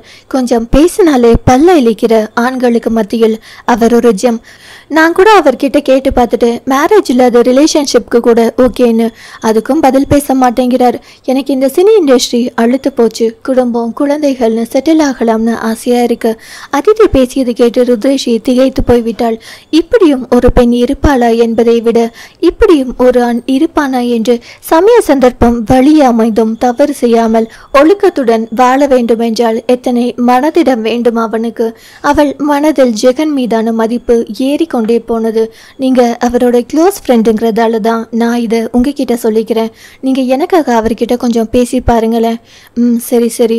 ருத்ரஸ்ரீயின் வாய் தான் அப்படி சொன்னதை தவிர மனம் முழுவதும் ஜெகனின் மீதே கவனமாயிருந்தது. ஸ்ரீ, உங்ககிட்ட ஒன்று கேட்ட தப்பா நினைச்சுக்க மாட்டீங்களே? அதில் அவள் அதிதிபுரம் கஷ்டப்பட்டு தனது பார்வையை திருப்பியவள். கேளுங்க, ஜேவிபி மனசில் லவ் ஏதும் இருக்குமா? ஒரு ஆண் இந்த அளவுக்கு உறுதியா இருக்கிறார்னா அவர் மனதில் நிச்சயமா ஒரு பொண்ணு இருக்கணும். உறுதியாய் அடித்து சொன்ன அதிதியின் வார்த்தையில் ருத்ரஸ்ரீயின் மனதில் கர்வமும் மகிழ்ச்சியும் ஒருங்கே தோன்றியது. அவனது மனதில் இருப்பது அவள்தானே, அவன் காதலிப்பதும் அவளை தானே. அவள் அவனை காதலிக்கிறாளா என்பது அவளுக்கு தெரியாது. ஆனால் அவன் அவளை காதலிப்பது நன்கு தெரியும். என்ன ஒரு விந்தையான மனம் அவளது. தன்னை உணர முடியாமல் போனதுதான் அவள் செய்த முதல் தவறு. அடுத்தடுத்து அவள் செய்ய போகும் தவறுகளுக்கும் அதுதான் காரணமாக இருக்க போகிறது என்பதை அக்கணம் அவள் அறியவில்லை. அப்படி யாரும் இருக்காங்களா? ஆர்வத்துடன் கேட்ட அதிதியை கண்டு ருத்ராவின் முகம் மாறியது. இப்போது அவள் என்ன சொல்வது? உண்மையா இல்லை பொய்யா? உண்மையை சொன்னால் அது ஜெகனின் வாழ்க்கையை பாதிக்கும். பொய் சொன்னால் யாருக்கும் எந்த பாதிப்பும் இல்லை. ஜெகனின் வாழ்க்கையில் மலர்ச்சி ஏற்பட இது காரணமாக இருக்கும். இல்லை, அப்படியெல்லாம் யாரும் இல்லை. மனமறிந்து பொய் கூறினாள் அவள். எந்த சூழ்நிலையிலும் பொய் கூறாதவள் அவனுக்காக பொய் கூறினாள். அவனின் வாழ்க்கை சிறப்பதற்காக உண்மையை மறைத்தாள். அத்தோடு தனது மனதினையும் உணராது சிறிது நேரம் அங்கே இருந்துவிட்டு ஜெகனுடன் ருத்ரேஷி விடுதிக்கு கிளம்பினாள். ஹோட்டலுக்கு போகலாமா இல்லை வேறு எங்காவது சுத்தி பார்க்க போகலாமா என்றவனின் பேச்சை கவனிக்காது அவள், ஏன் ஜெகன், அதான் அந்த பொண்ணு அவ்வளவு தூரம் சொல்லுதே, பிறகு ஏன் நீங்க அவங்க காதலை ஏத்துக்க கூடாது? அதில் அவளை திரும்பி பார்த்தவன் மனதில் வலியுடன் திரும்பி சாலையில் கண்களை பதித்தான். தன்னை காதலிக்கும் ஒருவனை வேறு பெண்ணை காதலிக்க சொல்லும், திருமணம் செய்ய சொல்லும் பெண் உலகத்தில் இவள் ஒருத்தியாக தான் இருக்க முடியும். அவனுக்கு அத்தனை வேதனையாய் இருந்தது. இந்த பேச்சுக்கு இத்தோடு முற்றுப்புள்ளி வைக்க எண்ணினான் அவன். அன்னைக்கு ஹோட்டலில் பார்த்த பொண்ணுக்கு நான் என்ன பதில் சொல்லட்டும் என்றான் அவளின் புறம் திரும்பி கூர்மையாக. அப்போதாவது அவள் பிதற்றுவது அவளுக்கு புரிகிறதா பார்ப்போம் என்றெண்ணி அவனது வார்த்தையில் சற்று திகைத்தவள் பின்பு சமாளித்து கொண்டு, அந்த பொண்ணு உங்களுக்கு பிடிச்சிருக்கா? அதில் அவளை முறைக்க முயன்று தோற்றவன் என்றான் ஒற்றை சொல்லாக. ஓ என்றவள் அமைதியானாள். நீ எனக்காக பார்த்த பெண் அவள் எனக்கு பிடிக்காமல் போகுமா? அவள் மனதில் ஏனோ ஒருவித ஏமாற்றம் கவிழ்ந்தது. என்ன அது என்று யோசிக்க அவளால் முடியவில்லை. அதற்கு அவளுக்கு விருப்பமும் இல்லை. ஆல் தி பெஸ்ட் ஜெகன் என்றாள் அவனை நிமிர்ந்து பார்த்து. அவனும் அவளது விழிகளை ஊடுருவுவது போல் பார்த்தவன். தேங்க்ஸ் என்றான். தனக்கு தானே ஆப்பு வைத்துக் கொள்வதை அப்போது அவன் அறியவில்லை. ஓ, அவன் மனதில் அந்த பெண் இருப்பதால் தான் ஃப்ளைட்டில் வைத்து அப்படி சொன்னானா? அவளது மனம் அவன் சொன்ன வார்த்தைகளை தீவிரமாய் அலசி ஆராய்ந்தது. நான் அதை பற்றி உன்கிட்ட பேசவே இல்லையே, நீயே அதையாவது நினைச்சு குழப்பிக்காத. அவனது வார்த்தைகள் அவளது காதல் மீண்டும் மீண்டும் ஒழித்தது. இத்தனை நேரம் அவள் மனதில் ஜெகனை நினைத்து எழுந்த கர்வம் மகிழ்ச்சி சுத்தமாய் வடிந்து போனது. அவன் மனதில் அவள் இல்லை என்பதை அவளுக்கு அத்தனை வருத்தத்தை அளித்தது. அதையும் மீறி அவன் நன்றாக இருக்க வேண்டும் என்று அவளது மனம் நினைத்தது. அவனுக்கும் அவளுக்கும் இடையில் எந்தவித உறவும் இல்லை என்று அவள் உறுதியாக நம்பினாள். அப்படித்தான் நினைத்து தன் மனதை ஏமாற்றி கொண்டாள். எங்கே போகலாம் ஸ்ரீ? அவளின் முகத்தை கவனித்து பார்த்தபடி அவன் கேட்டான். அவளின் முகம் மாறுதல் அப்படியொன்றும் அவனுக்கு மகிழ்ச்சியை ஏற்படுத்தவில்லை. மாறாக அவனுக்கு துன்பத்தை தான் அளித்தது. அப்படியாவது அவள் தன்னை பற்றி யோசிப்பாளா என்று அவன் அப்பாசை கொண்டான். அவளுக்கு எங்கேயும் போக விருப்பமில்லை. அதனால் தங்கியிருந்த விடுதிக்கு காரை விட சொன்னாள். அதற்கு பின் அவனும் பேசவில்லை, அவளும் பேசவில்லை. கனத்த மௌனம் நிலவியது இருவரிடத்திலும். விடுதி வந்ததும் இருவரும் அமைதியாக இறங்கி உள்ளே சென்றனர். நேரே அறைக்கு போக எத்தனைத்தவளை தடுத்து நிறுத்தியவன், சாப்பிட்டுட்டு போகலாமே, பசிக்கல என்றவளை ஒரு மாதிரியாக பார்த்தவன். காலையில் சாப்பிட்டது, இப்ப மதியம் 3 மணி, அது எப்படி பசிக்காது போகும் என்றவன் வலுக்கட்டாயமாய் அவளை அழைத்து கொண்டு உணவு உண்ண சென்றான். அங்கு சென்றதும் ஒன்றும் பேசாது அவள் நாற்காலியில் அமர்ந்துவிட அவன்தான் இருவருக்கும் உணவு எடுக்க சென்றான். பஃபே முறையில் அடுக்கி வைக்கப்பட்டிருந்த உணவு வகைகளில் தனக்கும் அவளுக்கும் தேவையானவற்றை எடுத்துக்கொண்டு அவன் திரும்பும் போது அவளது கண்கள் எங்கோ வெறித்து பார்த்து கொண்டு இருந்தது. அவள் பார்வை சென்ற திசையை அவனும் தன் பார்வையால் பின்தொடர்ந்தான். அப்பா, அம்மா, மகள்கள் இருவர் என்று அங்கு ஒரு குடும்பம் மகிழ்ச்சியாக பேசி சிரித்தபடி உணவு அருந்தி கொண்டிருந்தனர். ஸ்ரீ சாப்பிடு, அவன் அவளை அழைத்து உணவு உண்ண சொல்ல அவளோ நாற்காலியிலிருந்து எழுந்தவள் விறுவிறுவென அவர்களை நோக்கி சென்றாள். ஏன் அங்கு செல்கிறாள் என்று புரியாது அவனும் அவளின் பின் சென்றான். நேரே அந்த குடும்பத்தினர் முன் போய் நின்றவள் அங்கு இருந்த பெரியவரை நோக்கி, இது உங்க குடும்பமா என்று கேட்டாள் ஆங்கிலத்தில். ஆம் மகளே என்று அவரும் ஆங்கிலத்தில் பதிலளிக்க, ரொம்ப சந்தோஷமான ஃபேமிலி மாதிரி தெரியுது, இதை ஏன் இவள் அவரிடம் கேட்கிறாள் என்று புரியாமல் ஜெகனுக்கு தான் மண்டை காய்ந்தது. அதற்கும் ஆம் என்று முறுவலோடு பதிலளித்த அவரை நோக்கி, உன்னால இன்னொரு குடும்பத்தோட சந்தோஷம் காணாமல் போனது உனக்கு ஞாபகம் இருக்கா? அவரை கூர்ந்து பார்த்தபடி அவள் கேட்க ஜெகன் அவளது வார்த்தையில் திகைத்து போய் பார்த்தான். நீ நீ அவர் தடுமாறினார். அவளது பேச்சில் உன் மகள் ருத்ரஸ்ரீதான். உன்னால் 19 வருஷம் சந்தோஷத்தை இழந்து தவிக்கும் உன் மூத்த மகள் ருத்ரஸ்ரீதான் நான். தன் முன்னால் நிற்கும் மகளை கூட அடையாளம் காண முடியாதபடி இருக்கும் தன் நிலையை எண்ணி தலை குனிந்தான் இளங்கோ. அங்கே எங்க சந்தோஷத்தை கொண்டுட்டு இங்க நீ சந்தோஷமா இருக்கியா என்றவள் தந்தையின் சட்டையை பிடித்திருந்தாள் அத்தனை வேகமாய். இதில் இளங்கோவின் இரண்டாவது மனைவி ஏஞ்சலினா அவளது இரு மகள்களும் அலறியபடி ருத்ரேஷியின் கையை விலக்க முயன்றனர். ஸ்ரீ, எல்லாரும் பார்க்கறாங்க. ஜெகனும் தன் பங்குக்கு அவளது கையை விலக்க முயன்றான். இப்போது அவனுக்கும் எல்லாம் புரிந்து போனது. அவளது கோபத்திற்கான காரணம். அதற்குள் விடுதியின் ஊழியர்கள் அங்கு விரைந்து வந்தனர். இது எங்க குடும்ப விஷயம் என்று இளங்கோ அவர்களை சமாதானப்படுத்தி திருப்பி அனுப்பிவிட்டான். அவன் இங்கு எப்போதும் வரும் வாடிக்கையாளர் என்பதால் அவர்கள் ஒன்றும் பேசாது போய்விட்டனர். ருத்ரா, எப்படிமா இருக்க என்று நெகிழ்ந்த தந்தையை அருவருப்பாய் பார்த்தாள் அவள். நிச்சயமா நான் நல்லா இல்ல. உன்னால நான் இழந்த சந்தோஷத்தை திருப்பி தர உன்னால முடியுமா? ஆக்ரோஷமாய் கேட்டவள். உனக்கு கொஞ்சமாவது மனசாட்சி உறுத்தல? என் அம்மாவை விடு. அது உன் பர்சனல் மேட்டர். அதில் நான் தலையிட விரும்பல. இதோ நீ பெத்து வச்சிருக்கே 2 பொண்ணுங்க. இவங்க பிறக்கும் போதும் தூக்கி கொஞ்சம் போதும் உனக்கு கொஞ்சம் கூட என் ஞாபகம் வரல. உனக்கு நான் என்ன பாவம் செஞ்சேன்? உன் மகளை பிறந்ததை தவிர பெத்த மகளை விட உனக்கு உன் சந்தோஷம் முக்கியமா போயிருச்சா? ருத்ரா என்ற இளங்கோவின் குரலில் சி, என்னை அப்படி கூப்பிடாத என்றபடி தனது கையை தந்தையின் சட்டையிலிருந்து விளக்கியவள். இன்னொரு முறை என் கண்ணில் பட்ட நானே உன்னை கொன்றுவேன் கொன்னு என்று அவரை எச்சரித்தவள் அவரின் மகள்களிடம் திரும்பி, நான் யார் தெரியுமா? உங்க அப்பாவோட முதல் மனைவியோட பெண். உங்க கலாச்சாரத்தில் இது சகஜம்தா. ஆனால் இவரும் உங்க அம்மாவும் என் அம்மாவுக்கு செஞ்ச துரோகம் நிச்சயம் சகஜமான விஷயம் இல்லை. எந்த நாடா இருந்தாலும் அன்புங்கிறது ஒண்ணுதான் இல்லையா? அந்த அன்புக்கு துரோகம் செஞ்ச துரோகி உங்க அப்பா, அதுக்கு துணை போனவங்க உங்க அம்மா. ருத்ரஷி சொல்லியதை கேட்டு இருப்பதின் ஆரம்பத்தில் இருந்த அந்த இரு பெண்களின் கண்களில் ஒருவித கோபம் படர்ந்தது. தங்களது பெற்றோரை நினைத்து அதை கண்டு தனக்குள் சிரித்து கொண்டாள் ருத்ரஷி. இனி உன் மகள்கள் உன்கிட்ட ரொம்ப பாசமா இருப்பாங்க. நக்கலாய் இளங்கோவிடம் சொன்னவள் அங்கிருந்த புயல் போல் விலகி சென்று விட்டாள். 7 வயதில் பார்த்த மகளை இப்போது வளர்ந்து பார்த்ததில் ஏற்பட்ட மகிழ்ச்சியை அனுபவிப்பதா, இல்லை அவள் தன் குடும்பத்தில் விளைவித்த குழப்பத்தால் பறிப்போன தன் நிம்மதியை மீட்டெடுப்பதா? என்ன செய்வது என்று தெரியாமல் இளங்கோ அமர்ந்திருந்தான்.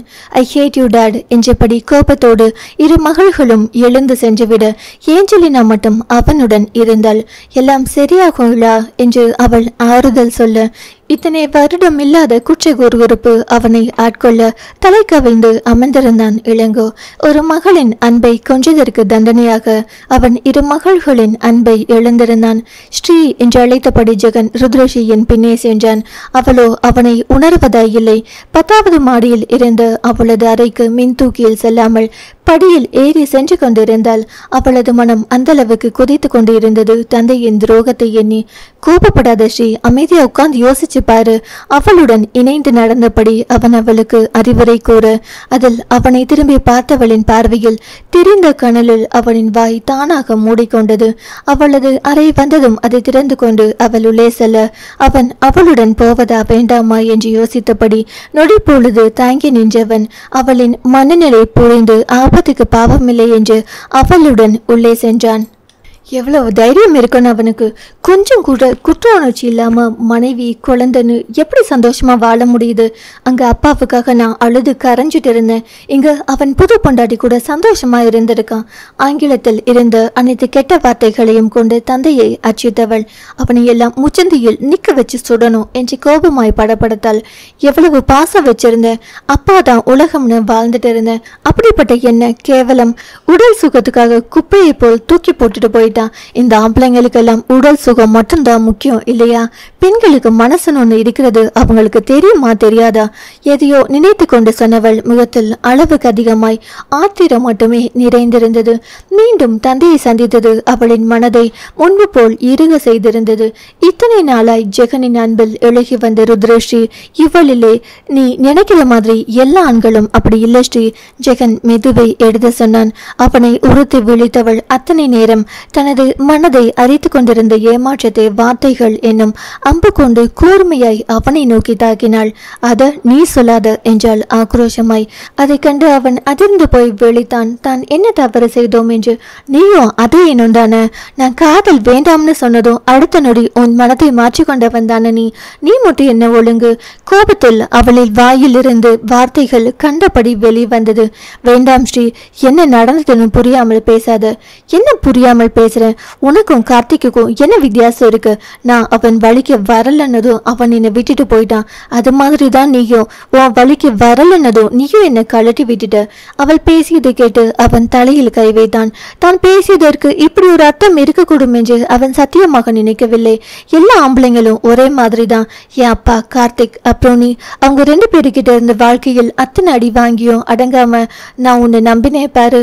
என் புத்திய செருப்பால அடிக்கணும். அவன் அவளுக்காக செய்த உதவிகள், அவளின் சந்தோஷத்திற்காகவே அவன் செய்த செயல்கள் என அத்தனையும் மறந்துவிட்டாள். அவனை எந்த அளவுக்கு தன் மனம் நாடுகிறது என்பதையும் வசதியாக அந்நேரம் அவள் மறந்துவிட்டாள். மற்ற 2 ஆண்களின் துரோகத்தின் முன் அவனின் உண்மை காதல் கேலி கூத்தாகி போனது. எது நடக்கக்கூடாது என்று அவன் எண்ணினானோ அது அப்படியே நடந்துவிட்டது. அவன் அருகில் வந்து நின்று அவளை பார்த்தவள், காதல்னா உங்க அகராதியில் என்ன அர்த்தம்? கட்டிலில் புரள்றது மட்டும்தானா? இதுக்குதான் காதல் என்ற பேரில் வலை வீசுறீங்களோ? எங்கே இருந்தோ கோபத்தை அவனிடத்தில் சரமாரியாக காட்டிக் கொண்டிருந்தாள் அவள். ஸ்ரீ, தேவையில்லாம பேசாத. அவனது குரல் இறுகி போய் ஒலித்தது. அவளின் கோபம் அவள் அறிந்ததுதான். ஆனால் இத்தகைய ஒரு ஆத்திரத்தை அவளிடமிருந்து அவன் சற்றும் எதிர்பார்க்கவில்லை. எனக்கு தேவை இருக்கு. எத்தனை நாளைக்கு காதல் என்ற பேரில் எங்களை ஏமாத்துவீங்க? காதல் என்பது எது வரைக்கும்? கல்யாணம், குழந்தை, அதுக்கப்புறம் இந்த காதல் எங்க போகுது? இன்னொருத்தி மேல் அதுக்கப்புறம் வரும் ஆசைக்கு என்ன பெயர்? அதுக்கு பேர் காதல்னு சொல்லி அந்த வார்த்தையை கேவலப்படுத்தாத. நிச்சயம் அதுக்கு பேர் வேறு. நீயும் அந்த ரகத்தை சேர்ந்தவன் தானே. உன் காதலுக்கு என்ன பெயர் சொல்லு? அதுக்கு என்ன பெயர் வச்சிருக்க? காலையில் அதித்தி சொன்ன போது அவனின் ஒழுக்கம் கண்டு மகிழ்ந்து போனதை அவள் சுத்தமாய் மறந்து போனாள். தந்தை மற்றும் கார்த்திகின் துரோகம் அவளின் கண்களை மறைத்து ஆங்காரத்தை அதிகரித்திருந்தது. ஸ்ரீ, புரியாம பேசாத. இப்ப நீ கோபமா இருக்க. நான் என்ன சொன்னாலும் உன் காதல் விழாது. நாம பிறகு பேசலாம். அப்போதும் சிறு குழந்தைக்கு எடுத்து சொல்வது போல் எடுத்து சொன்னான் அவளிடத்தில். அவளின் காயப்பட்ட மனம் அவனுக்கு மட்டும் தானே தெரியும். அவளின் இத்தனை நாள் வழிக்கு அவளது தந்தை தான் காரணம் என்பதை அவனும் அறிவானே. மீண்டும் அவரை பார்த்ததில் அவளின் ரணம் மீண்டும் கிளறப்பட்டிருப்பது அவனுக்கு புரியத்தான் செய்தது. அது எவ்வளவு வழியை கொடுக்கும் என்பது அவனுக்கும் தெரியும். திருமணமான பின் ருதுஷியை அவன் கண்டபோது இது போலதானே அவனுக்கும் வலித்தது. அதை தாங்கிக் கொள்ள முடியாமல் துடித்தது அவனுக்கு மட்டும் தானே தெரியும். இல்லை, எனக்கு இப்பவை தெரிஞ்சாகணும் என்றவள் அவன் அருகில் இன்னமும் நெருங்கி வந்து, அதுக்கு பேர் நாய்க்காதல் தானே? அலட்சியமும் கோபமும் கலந்து சொன்னவளை கண்டு அவனுக்கு மனம் வெறுத்து போனது. அவன் உயிர் வாழ்வதை அவளுக்காக தான். அவன் மூச்சு விடுவதை அவள் மேலுள்ள காதலினால் தான். அவனின் ஒவ்வொரு செயலிலும் அவள் மீதான நலன் மட்டுமே நிறைந்திருக்கும். அப்படிப்பட்டவன் காதலை மற்ற இருவரின் துரோகத்தோடு ஒப்பிட்டு பேசி, அதுவும் நாயோடு இணைத்து பேசி கேவலப்படுத்தியதை அவனால் பொறுத்து கொள்ள முடியவில்லை. அவளின் உடலுக்காகவா அவன் அவள் பின்னால் அலைந்தான்? அவளின் காதலுக்காக, அவளின் மனதிற்காக தானே இத்தனை நாள் பொறுமையோடு அவள் பின்னே அலைகிறான். அப்படிப்பட்டவனை பார்த்து அவளின் உடலுக்காக சுற்றுவது போல் கூறினால் எப்படி? அவனுள்ளும் கோபம் கனன்றது. அவனின் பொறுமை அவளின் வார்த்தையில் காற்றோடு பறந்தது. காளிமுத்து பயந்தது போலவே நடந்துவிட்டது. இருவருமே வெடித்து சிதறும் மனநிலையில் இருந்தனர். அவளின் தாடையில் கை வைத்து இறுக பிடித்தவன் அவளின் முகத்தை தன் அருகில் இழுத்தபடி, ஆமாண்டி, என் காதல் நாய்க்காதல் தான். அதுக்கு என்ன இப்போ என்றான் ஆத்திரமாய். அவன் தாடையை இறுக பிடித்ததில் அவளுக்கு வலி எடுத்தது.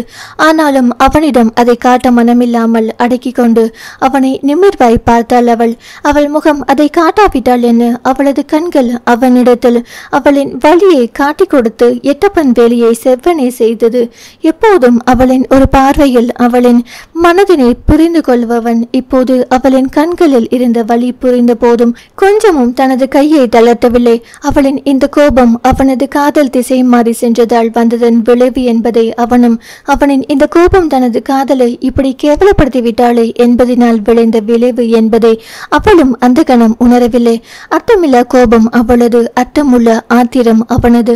இருவரின் கோபமும் ஆத்திரமும் அன்பை எதிர்பார்த்து ஏமாந்து போனதால் ஏற்பட்டதை அன்றி வேறில்லை.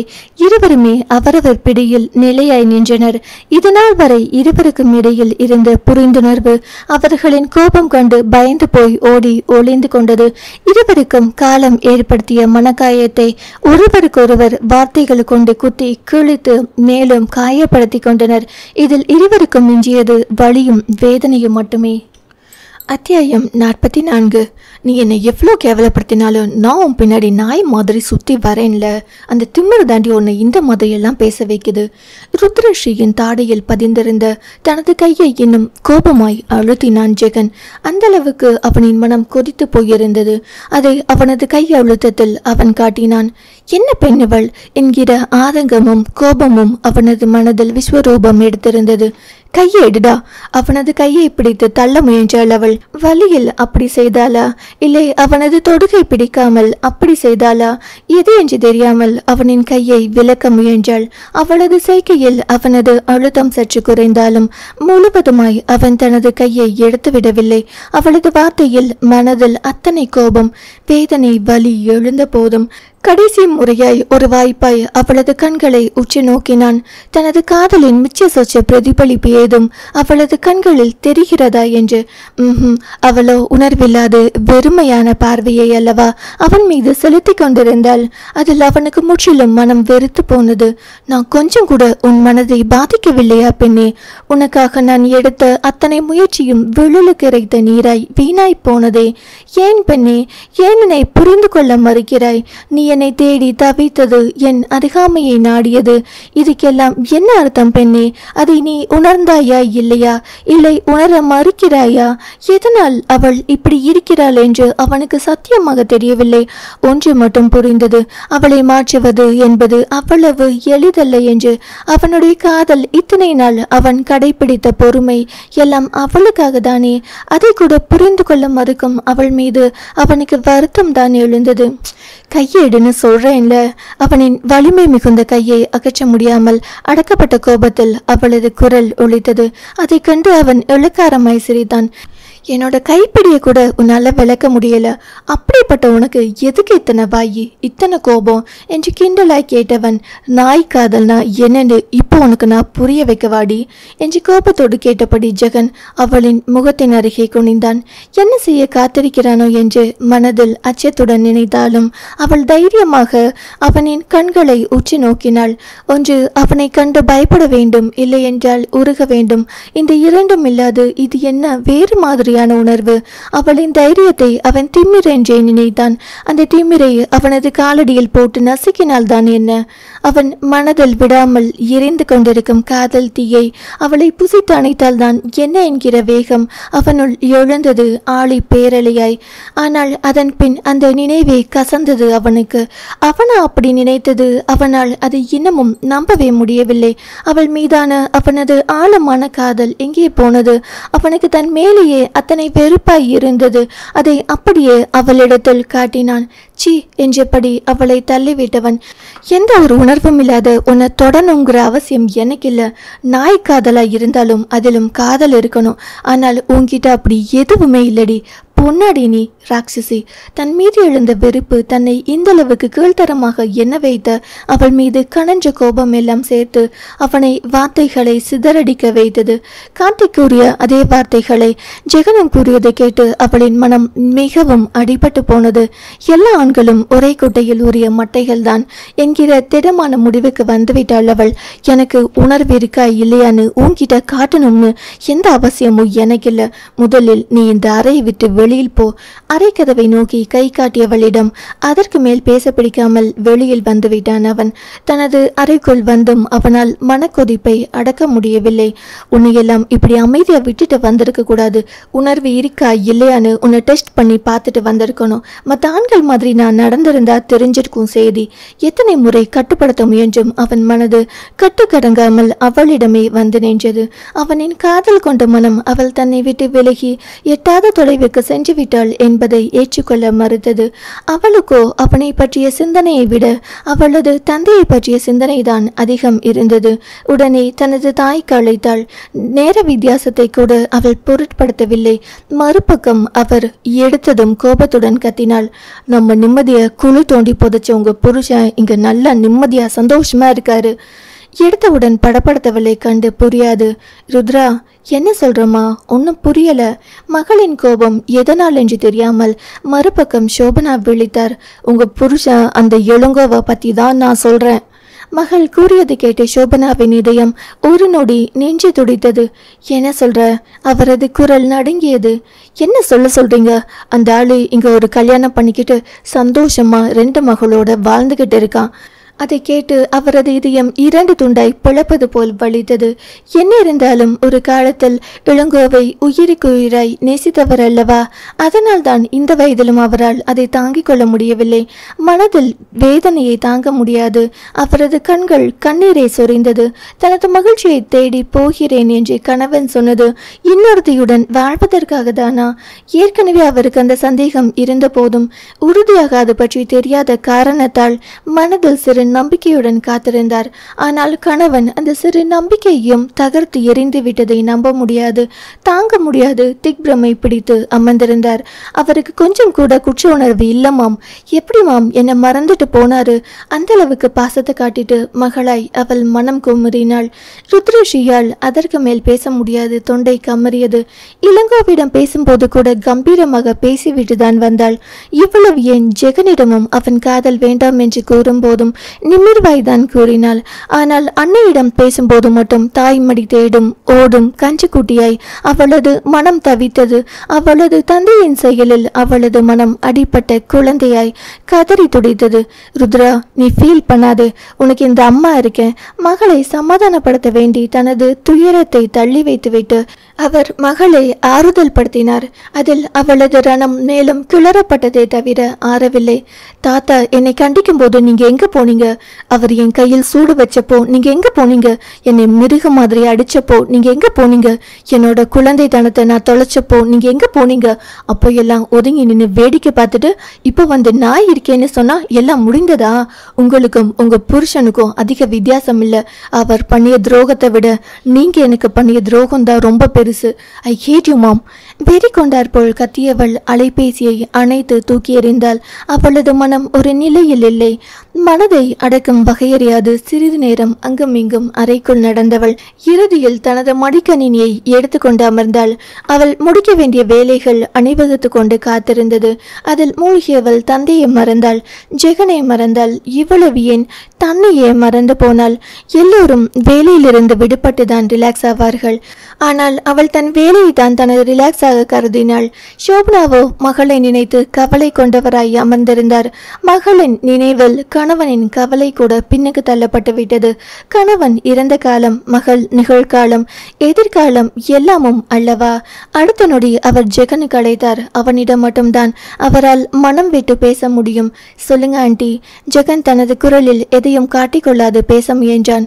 நோயின் தாக்கத்தில் இருந்து செத்து பிழைத்து வந்தவரை மனம் வருந்து செய்ய அவனுக்கு விருப்பமில்லை. அதனால் எதையும் அவரிடத்தில் சொல்ல அவன் பிரியப்படவில்லை. ருத்ரா தன்னிடம் பேசியதை கூறியவர், ருத்ரா ரொம்ப கோபமா இருக்காளா? அவள் கிட்ட என்னால பேச முடியல. நீயாவது கொஞ்சம் பேசி அவளை அமைதிப்படுத்த பாருப்பா. இப்போ அவள் அடிப்பட்ட குழந்தை மாதிரி பக்கத்தில் இருந்து அவளை பார்த்துக்க முடியலன்னு நினைக்கிறப்போ ரொம்ப வருத்தமா இருக்கு. அவள் குழந்தைதான், யார் இல்லை என்று சொன்னது? மனதில் நினைத்தவனுக்கு அந்த முரட்டு குழந்தையை அணுக முடியாது தவிப்பது பெரும் துயரமாக இருந்தது. என்னாலும் அவள் கிட்ட பேச முடியாது என்று மறுத்தான் அவன் பட்டும் படாமல். ஏன்பா, நீ சொன்னால் அவள் கேட்பாளே என்றார் அவர் திகைப்பாய். அதை கேட்டு அவனுக்கு அத்தனை வேதனையாயிருந்தது. நீங்க நினைக்கிற மாதிரி அப்படி எதுவும் எங்களுக்கு இடையில் இல்லை. என்ன சொல்ற ஜெகன்? அதிர்ந்தது அவரது குரல். எல்லாம் முடிந்தது ஆண்டி. தனது துன்பத்தை அவரிடம் லேசாக கோட்டிட்டு காட்டியவன் அடுத்த நொடி அலைபேசியை அணைத்து விட்டான்.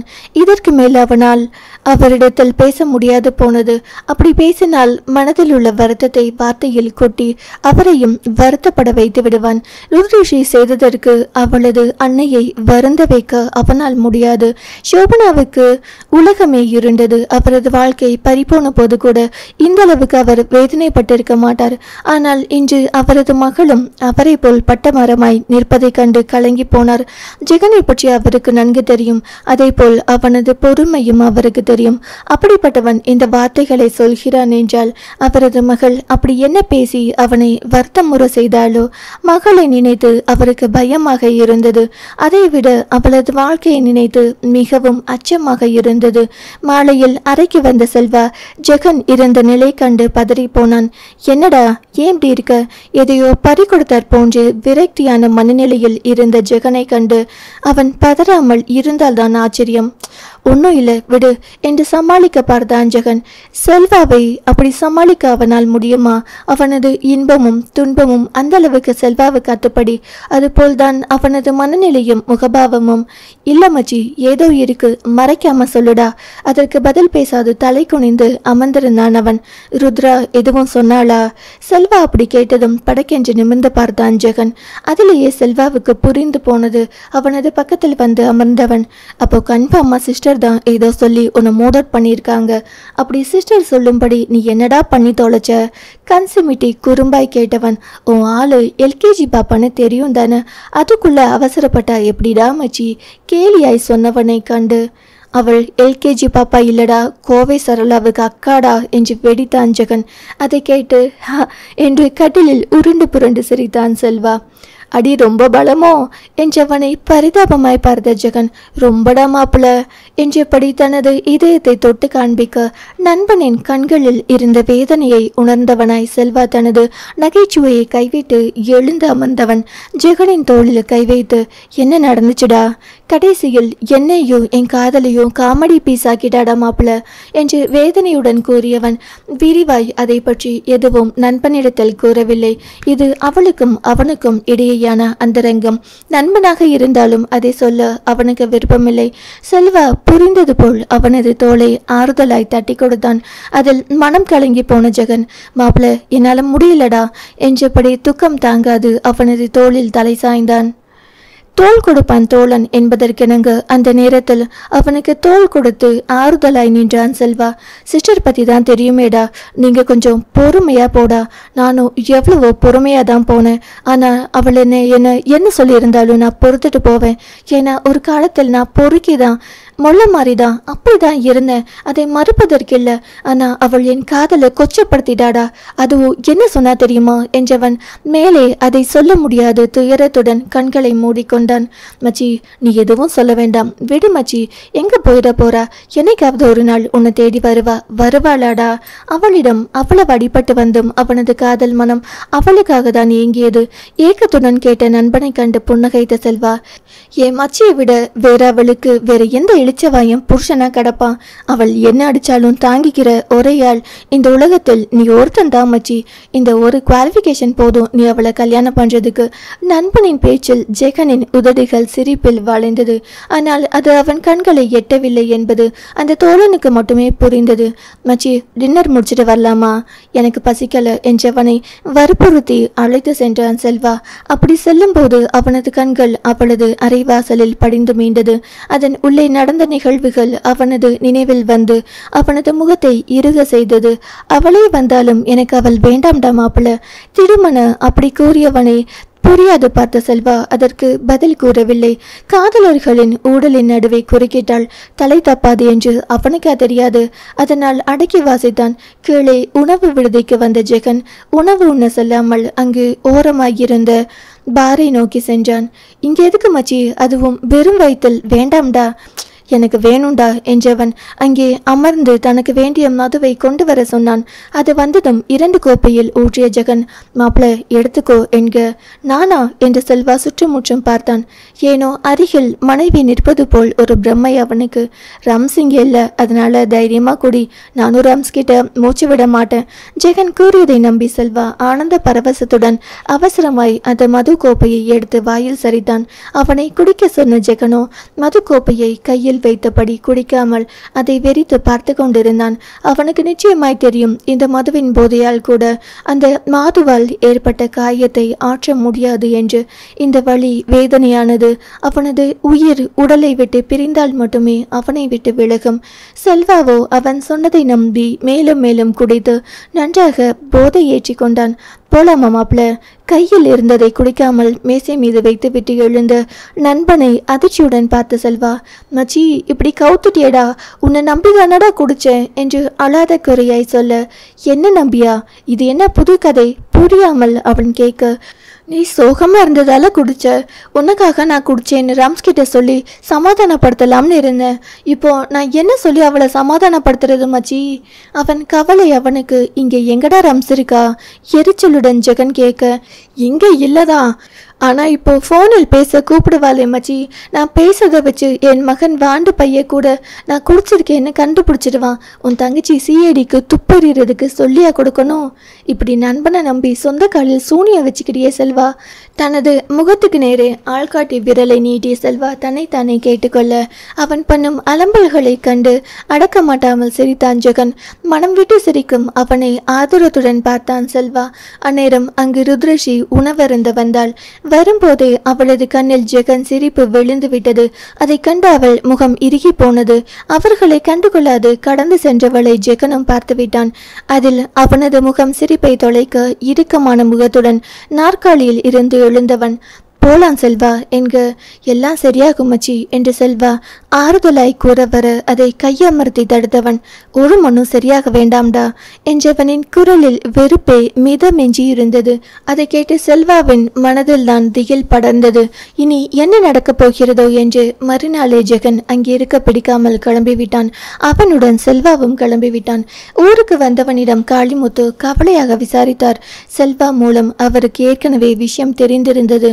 விடுனேனா, உலகத்தில் இவள் ஒருத்தி தான் பொண்ணா என்று அவன் அலட்சியமாய் கூற, சரி இவள் வேண்டாம், உனக்கு பிடிச்ச மாதிரி வேறொரு பொண்ணை காட்டு என்றார் அவர் அமைதியாக, மகனின் மனதை புரிந்தவராய். இனிமேல் தான் தேடணும் நைனா. அப்படி யாராவது என் கண்ணில் பட்டா கண்டிப்பா நான் சொல்றேன். உன்கிட்ட சொல்லாம நான் வேற யார்கிட்ட சொல்ல போறேன்? அவர் சொன்னதை கேட்டு பதறாமல் புத்தரை போன்று அமைதியாக பேசிவிட்டு சென்றவனை காளிமுத்துவும் செல்வாவும் தான் ஆவன ஆச்சரியத்துடன் பார்த்தனர். ருத்ரஸ்ரீ மேலும் 2 நாள் லண்டனிலிருந்து வேலையை முடித்து கொண்டுதான் திரும்பினாள். தனது வாழ்க்கை பிரச்சனை தனது தொழிலை பாதிப்பதை அவள் என்றுமே விரும்புவது கிடையாது. சென்னைக்கு வந்தவள் வந்த நாள் முதல் அன்னையிடம் முகம் கொடுத்து பேசவில்லை. அந்த அளவுக்கு அவர் மேல் அவளுக்கு கோபம் இருந்தது. அலுவலகத்திலும் அவ்வாறே எல்லோரும் அவளை கண்டு பயப்பட்டனர். இடையில் கொஞ்ச நாள் நன்றாக இருந்த தங்களது முதலாளி அம்மாவை லண்டன் மாநகரத்தில் எந்த காது கருப்பு பிடித்ததோ என்று அவர்கள் பயந்து போனார்கள். லண்டனில் இருந்தவரை அவளுக்கு ஜெகனின் ஞாபகம் சுத்தமாய் நினைவில் வரவில்லை. ஆனால் இங்கு வந்ததும் அவனது ஞாபகம் அடிக்கடி வந்தது. ஆசிரமத்திற்கு செல்லும் போது புதிதாய் அவள் கட்டி கொண்டிருக்கும் நிறுவனத்திற்கு போகும்போது எப்பவாவது அவளை காண வரும் மாலா மலரை பார்க்கும்போது, வானத்தில் சிறகடிக்கும் பறவைகளை பார்க்கும்போது, மலைச்சாரலை பார்க்கும்போது என அவளை சுற்றியிருக்கும் ஒவ்வொரு விஷயமும் அவளுக்கு அவனை ஞாபகப்படுத்தியது. ஆனால் அதைவிட தந்தை மற்றும் கார்த்திகின் துரோகம் முன்னால் நின்று அவளது மனதை மறைத்தது. எந்த ஆணையும் நம்பாதே, அவர்களது காதலும் போய் அவர்களும் போய் கடைசியில் காரியமானதும் கலட்டிவிடும் காரியக்காரர்கள் என்று அவளது அடிப்பட்ட மனம் அவளுக்கு ஓயாது அறிவுரை கூறியது. என் வாழ்க்கையில் எந்த ஆணுக்கும் இடமில்லை. இனி ஒரு ஆணை நம்பி என் வாழ்க்கையை ஒப்படைக்கும் அளவுக்கு நான் முட்டாள் இல்லை. ஆண் இல்லாமல் ஒரு பெண் தனித்து வாழ முடியாதா என்று ஏற்கனவே அவளது மனதில் இருந்த எண்ணம் இப்போது ஆழமாய் வேரூன்றியது. அதனால் என்னவோ ஜெகனை மறக்க முடிந்தது அவளால் மிகவும் எளிதாக. அங்கு ஜெகன் தான் பாவம். அவளை மறக்கவும் முடியாமல் அவளை நினைக்கவும் முடியாமல் இரு தலை கொள்ளி எறும்பாய் தவித்து போனான். அவனது காதல் கொண்ட மனதால் அவளை மறக்க முடியவில்லை. ஆனால் அவளால் காயமடைந்த அவனது மனதால் அவளை நினைக்கவும் முடியவில்லை. விசித்திரமான மனநிலையில் எந்தவித பற்றுமில்லாமல் வாழ்க்கையை ஓட்டினான் அவன். அதில் அதிலும் அவனது அலுவலக அறை ஜன்னலில் வந்தமரும் அந்த சின்னஞ்சிறு குருவிகளை பார்க்கும்போது அவனையும் அறியாது அவனது மனதில் அவளது ஞாபகம் எழும். அத்தோடு அவளது மேனி வாசமும் அந்த நேரங்களில் தாங்க முடியாத தாபத்திலும் வேதனையிலும் அவன் தவித்தான். அதனால் இப்போது எல்லாம் செல்வா பார்க்கும் வெளி வேலைகளை அவன் பார்க்க ஆரம்பித்தான். அலுவலகத்தில் இருக்கும் நேரத்தை வெகுவாய் அவன் குறைத்து கொண்டான். நரகத்தின் மையத்தில் இருந்த அந்த திருமண மண்டபம் பெரிய பெரிய விஐபிகளால் நிரம்பி வழிந்தது. பிரபல தொழிலதிபர் ஒருவரின் மகனுக்கு தான் அங்கு திருமணம் நடைபெற்று கொண்டிருந்தது. வாமா வா வா, அந்த தொழிலதிபர் ருத்ரஸ்ரீயை வாயிலில் நின்று வரவேற்றார். அவள் இப்போது எல்லாம் இதுபோல் திருமண வைபவங்களுக்கு செல்வது கிடையாது. என்று அவளது திருமணம் தோற்று போனதோ அப்போதிருந்து இது மாதிரி சுப நிகழ்வுகளுக்கு வந்து தான் காட்சி பொருளாவதை அவள் விரும்புவதில்லை. ஆனால் இந்த திருமணத்தை அவளால் தவிர்க்க முடியவில்லை. அதனால் அவளை நேரில் வந்திருந்தாள். அவரது வரவேற்பை புன்னகை மாறாமல் தலையசைத்து ஏற்றுக்கொண்டவள் உள்ளே சென்று முதல் வரிசையில் அமர்ந்தாள். திருமண நிகழ்வுகளை மனதில் ஒட்டாத தன்மையுடன் பார்த்து கொண்டு அமர்ந்திருந்தாள். ஏனோ அவளுக்கு அதை கண்டு சிரிப்பு வந்தது. திருமண வாழ்க்கையில் வெற்றி பெற்றவர்களுக்கு மட்டுமே திருமணம் என்பது புனிதம். திருமண வாழ்க்கையில் தோற்று போனவர்களுக்கு அது ஒரு கேலி கூத்தான நகைப்புக்குரிய விஷயமே. இப்போது தோற்று போனவர்களின் மனநிலையில் இருந்தாள் அவள். ஹாய் ருத்ரா என்ற குரலில் திரும்பி பார்த்தவள் அங்கு கார்த்திக் குடும்பத்துடன் இருப்பதைக் கண்டு அவளது மனதில் அனல் அடித்தது. ஆனாலும் பொது இடம் என்பதால் தன்னை முயன்று அடக்கி கொண்டவள் பதிலுக்கு ஹாய் என்றாள் நாகரிகம் கருதி. நல்லா இருக்கீங்களா? குழந்தையை தோளில் படுக்க வைத்து அவனை தட்டி கொடுத்தபடி கேட்ட சித்தாராவை அவள் பார்த்த பார்வையில் சித்தாரா தானாக வாயை மூடிக்கொண்டாள். என் வாழ்க்கையை அழித்த நீ என் நடத்தை பற்றி கேட்கிறாயா என்று சொல்லாமல் சொல்லி குற்றம் சாட்டியது ருத்ரஸ்ரீயின் பார்வை. கார்த்திக் ருத்ராவின் அருகில் அமர அவனுக்கு அருகில் சித்தாரா அமர்ந்தாள். ருத்ராவிற்கு தான் பெரும் அவஸ்தையாய் இருந்தது. எப்போதடா கிளம்பி செல்வோம் என்று. அந்நேரம் அவளுக்கு மறுபுறம் யாரோ வந்து அமர்வதை உணர்ந்து தன்னிச்சையாக அவள் திரும்பி பார்க்க அங்கே ஜெகனை கண்டு அவள் திகைத்து போனாள்.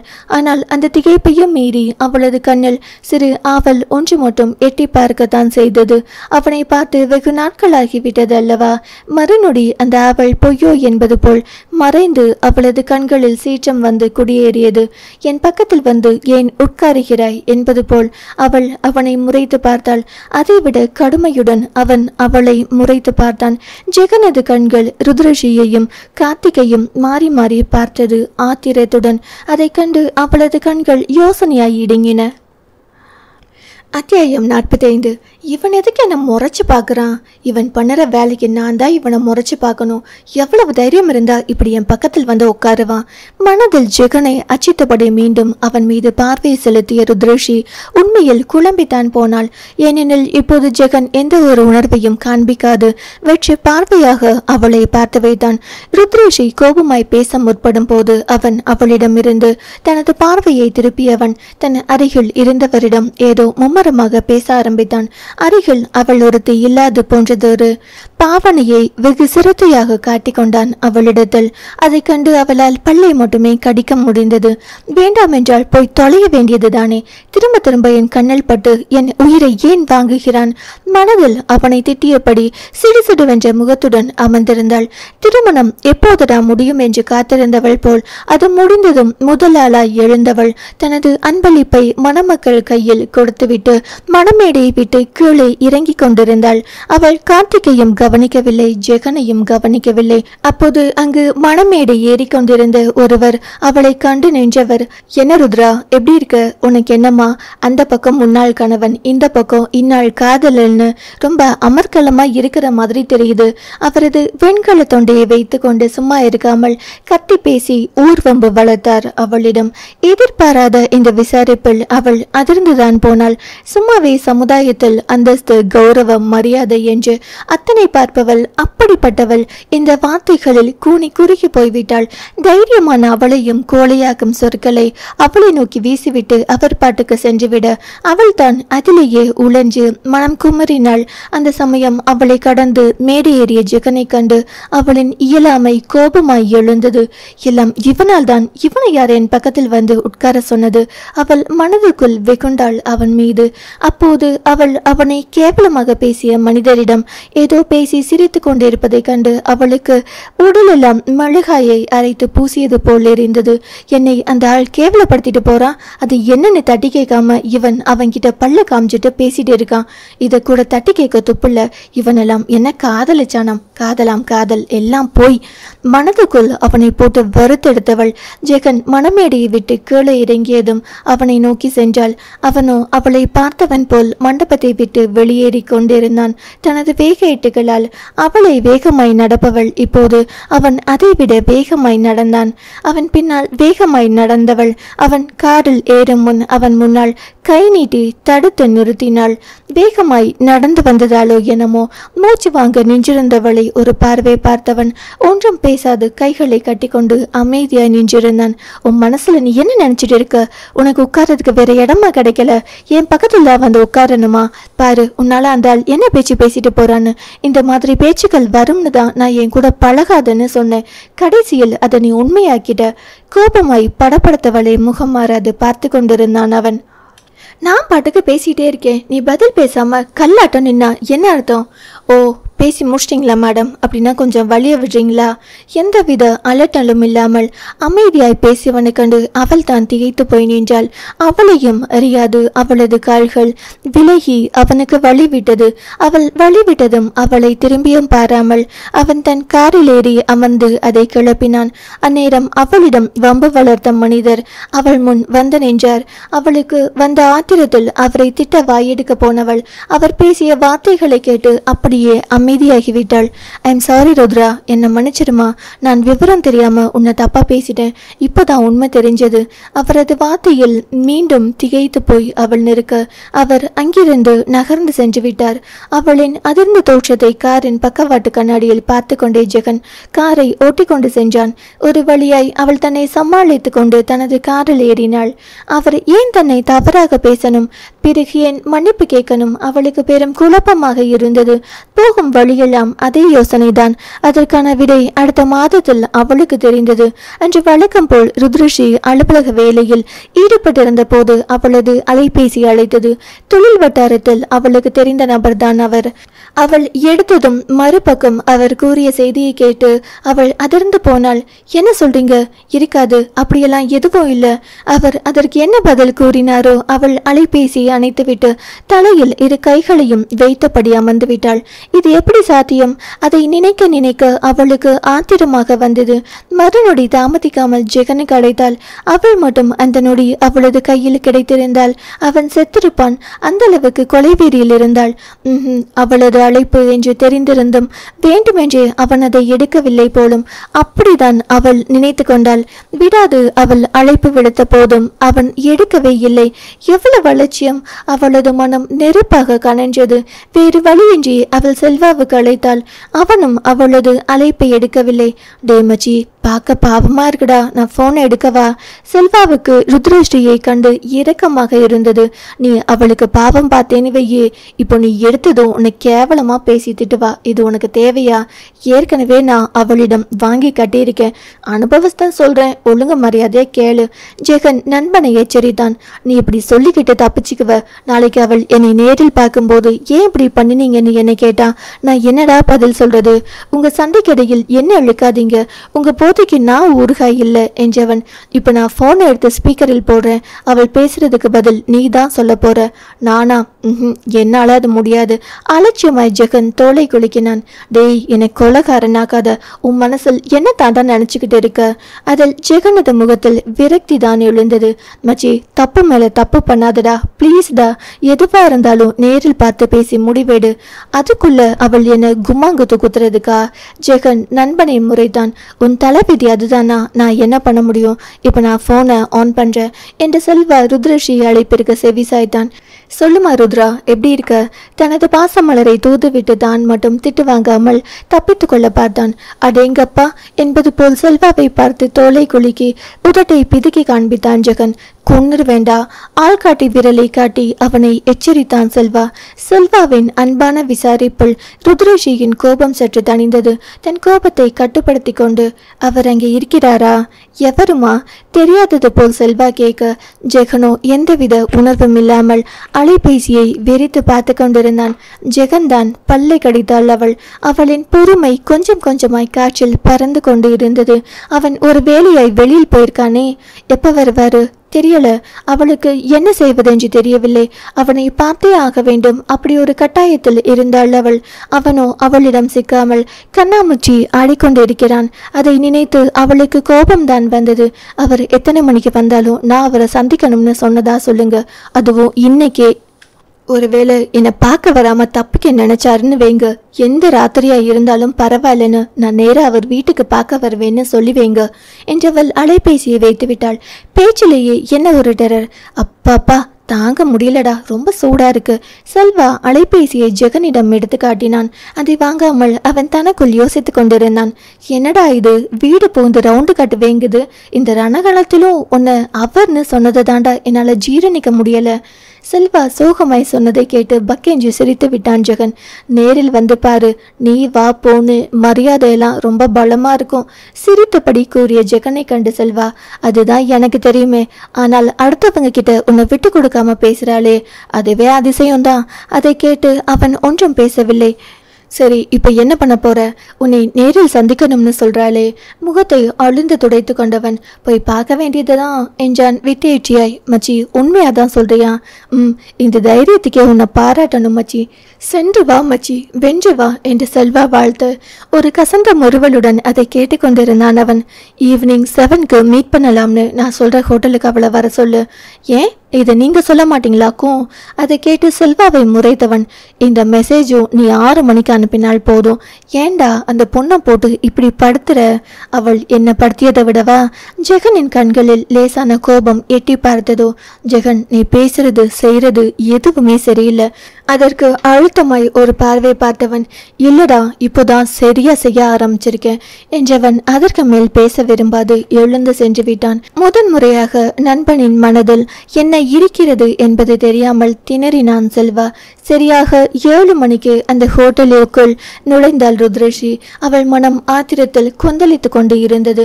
தனது வாழ்க்கை அடுத்தவர்கள் கையில் ஆடும் நூல் பொம்மையாய் மாறிவிட்டதை எண்ணி கோபம் ஒரு பக்கம் அவளின் மனதில் எரிமலையாய் வெடித்தது என்றால், ஏன் தனக்கு மட்டும் இப்படி வாழ்க்கை சாபமாய் மாறி போனது என்கிற கழிவிறக்கம் இன்னொரு பக்கம் அவளை அலைக்கழித்தது. ஆத்திரம் அவளை உயிருடன் எரித்து கொண்டிருக்க, கழிவிறக்கம் அவளை உயிருடன் கொஞ்சிக் கொண்டிருந்தது. இந்த வாழ்க்கை தனக்கு என்ன வைத்து காத்திருக்கிறதோ, தன்னை எங்கு கொண்டு சென்று நிறுத்தப் போகிறதோ என்பது மாதிரியான பயம் முதன்முறையாய் அவளை ஆட்கொண்டது. ஏனெனில் ஜெகனை பற்றி அவளுக்கு நன்கு தெரியும். அவன் இப்படி ஒரு காரியத்தில் இறங்கி இருக்கிறான் என்றால் நிச்சயம் இதிலிருந்து பின்வாங்க மாட்டான் என்று. ஆனாலும் ஏன் இப்படி செய்தான் என்ற கேள்வி மூளையை வண்டாய் குடைந்தது. ஏற்கனவே ஜெகன் மேசையை பதிவு செய்திருந்ததால் அங்கு போய் அமர்ந்தாள். மனது அது பாட்டுக்கு ஏதேதோ நினைத்து கொண்டிருக்க நேரம் செல்வது தெரியாமல் அவள் அமர்ந்திருந்தாள். என்ன இவனை இன்னும் காணோம் என்று அவனை காணாது மணியை பார்த்தவள் 7:30 ஆகியிருப்பதை உணர்ந்து அவனுக்கு அழைக்கப் போனாள். அந்த நேரம் பார்த்து அவன் அவள் முன் வந்தான் அலட்சியமாய். அதைவிட அமர்த்தலாய் அவனின் பார்வை இருந்தது. இனிதான் உனக்கு 7:30 ஆரம்பம் என்பதை அது குறித்ததோ? பண்றதெல்லாம் பண்ணிட்டு என்ன தெனாவட்ட பார்க்கிறான். மனதில் குமைந்தவள் தனது கைப்பையில் இருந்து அதை எடுத்து அவள் முன் நீட்டினாள். அதை பார்த்தவன் ஒன்றும் பேசாது அவளை பார்த்தான். எதுவாக இருந்தாலும் நீ ஆரம்பித்து வை, ஆனால் அதை முடித்து வைப்பது நானாகத்தான் இருப்பேன் என்பது போல் இருந்தது அவனது தீர்க்கமான பார்வை. இதுக்கு என்ன அர்த்தம்? படப்படுத்தவளுக்கு நேர்மாறாய் அமைதியாய் அவளை பார்த்தவன், உனக்கு படிக்க தெரியும் தானே என்றான் கிண்டலாய். என்ன நக்கலா இல்ல விக்கலு என்று சொல்ல வாய் திறக்க போனவன் அதை சொல்லாது விடுத்து, சரி நானே வாசித்து சொல்றேன் என்றவன் சத்தமாக, ஜெகவீர பாண்டியன் வெட்ஸ் ருத்ரஸ்ரீ, இது உன்னோட வேலைதானா? வெடித்தவளை கண்டு அவனது முகம் மாறியது. கைகளை கட்டி கொண்டு நன்றாக நாற்காலியில் சாய்ந்து அமர்ந்தவன், நிச்சயம் நான் இதுக்கு காரணம் இல்லை என்றான் அழுத்தமாய். அப்போ இந்த இன்விடேஷன் தானா கை கால் முளைச்சு தானே பிரிண்ட் ஆகிருச்சோ? நக்கலாய் சொன்னவளை கண்டு அவனுக்கு சிரிப்பு வரவில்லை. இது என் நைனாவும் உன் அம்மாவும் எடுத்த முடிவு. என்னது? திகைத்துதான் போனாள் அவள். இந்த மாம் என்னை நிம்மதியா இருக்க விட மாட்டாங்க போலிருக்கே. அன்னையை நினைத்து அவளுக்கு கோபம் வந்தது. என்னை அந்த அளவுக்கு கேவலமா பேசிய உன்னை கல்யாணம் பண்ணிக்கணும்னு எனக்கு ஒன்றும் தலை எழுதில்ல என்றான் அவன் எரிச்சலாய். எனக்கும் அதேதான். அவளும் சண்டை கோழியாய் சிலிர்த்து நின்றாள். ரொம்ப நல்லது, அப்போ நீயே போய் இந்த கல்யாணத்தை நிறுத்திடு. என்னால என் நைனா பேச்சை எதிர்த்து பேச முடியல. நீதான் உன் அம்மாவை எதிர்த்து நல்லா வாய் பேசுவியே, போய் பேசி இதை நிறுத்திடு. வேண்டா வெறுப்பாய் சொன்னவனை கண்டு அவளது இரத்தம் கொதித்தது. இந்த ருத்ரேஷி என்ன அவ்வளவு எளிதாக போய்விட்டாளா இவனுக்கு? கோபமாய் வந்தது அவளுக்கு. பேசத்தான் போறேன், எனக்கும் இதில் எந்த விருப்பமும் இல்லைன்னு அதில் அவளை அழுத்தமாய் பார்த்தவன், பேசுறதுக்கு முன்னாடி கொஞ்சம் யோசிச்சுக்கிட்டு போய் பேசு. இந்த இன்விடேஷன் இப்போ ஊர் முழுவதும் கொடுத்து முடித்தாகி விட்டது. நீயும் நானும் கல்யாணம் பண்ணிக்க போறோங்கிறது இப்போ எல்லாருக்கும் தெரிஞ்சிருக்கும். நீ இப்போ போய் இதை நிறுத்தினா உன்னால நானும் என் குடும்பமும் அசிங்கப்படணும். ஏற்கனவே உன்னால நான் பட்ட அசிங்கம் போதும். இதையும் நீ செஞ்சேனா அதை பார்த்துக்கிட்டு என்னால சும்மா இருக்க முடியாது. அவனின் வார்த்தையிலும் கோபம் தெரிந்தது. அதே மாதிரிதான் எனக்கும். உன்னால நானும் என் குடும்பமும். மேலே பேச முடியாமல் அவளின் சுருதி அப்படியே அடங்கி போனது. இதை எப்படி அவள் மறந்தாள்? சமுதாயத்தில் அவளுக்கென்று இருக்கும் மரியாதை, அந்தஸ்து, கௌரவம் எல்லாம் இப்போது என்ன ஆவது? தலையில் கை வைத்து கொண்டு அமர்ந்து விட்டாள். உனக்கு என்னம்மா, ஏற்கனவே உன்னோட முதல் கல்யாண வாழ்க்கை தோல்வியில் தான் முடிஞ்சிருக்கு. அது போலதான் இதுவும்னு பேசுறதோட விட்டுருவாங்க. ஆனா என்னவெல்லாம் பேசுவாங்கன்னு கொஞ்சம் யோசிச்சு பாரு. அவன் சொன்னதை கேட்டு அவளின் கண்களில் அடிப்பட்ட வலி தென்பட்டது. அதை உணர்ந்தாலும் அவன் எதையும் காட்டிக்கொள்ளாது அமர்ந்திருந்தான். அவள் அவனுக்கு வலிக்க செய்ததை விடவா அவன் அவளுக்கு வலிக்க செய்து விட போகிறான்? என்ன பேசுறதை விட ஒன்னும் அதிகமா பேச மாட்டாங்க என்றாள் வெடுக்கென்று.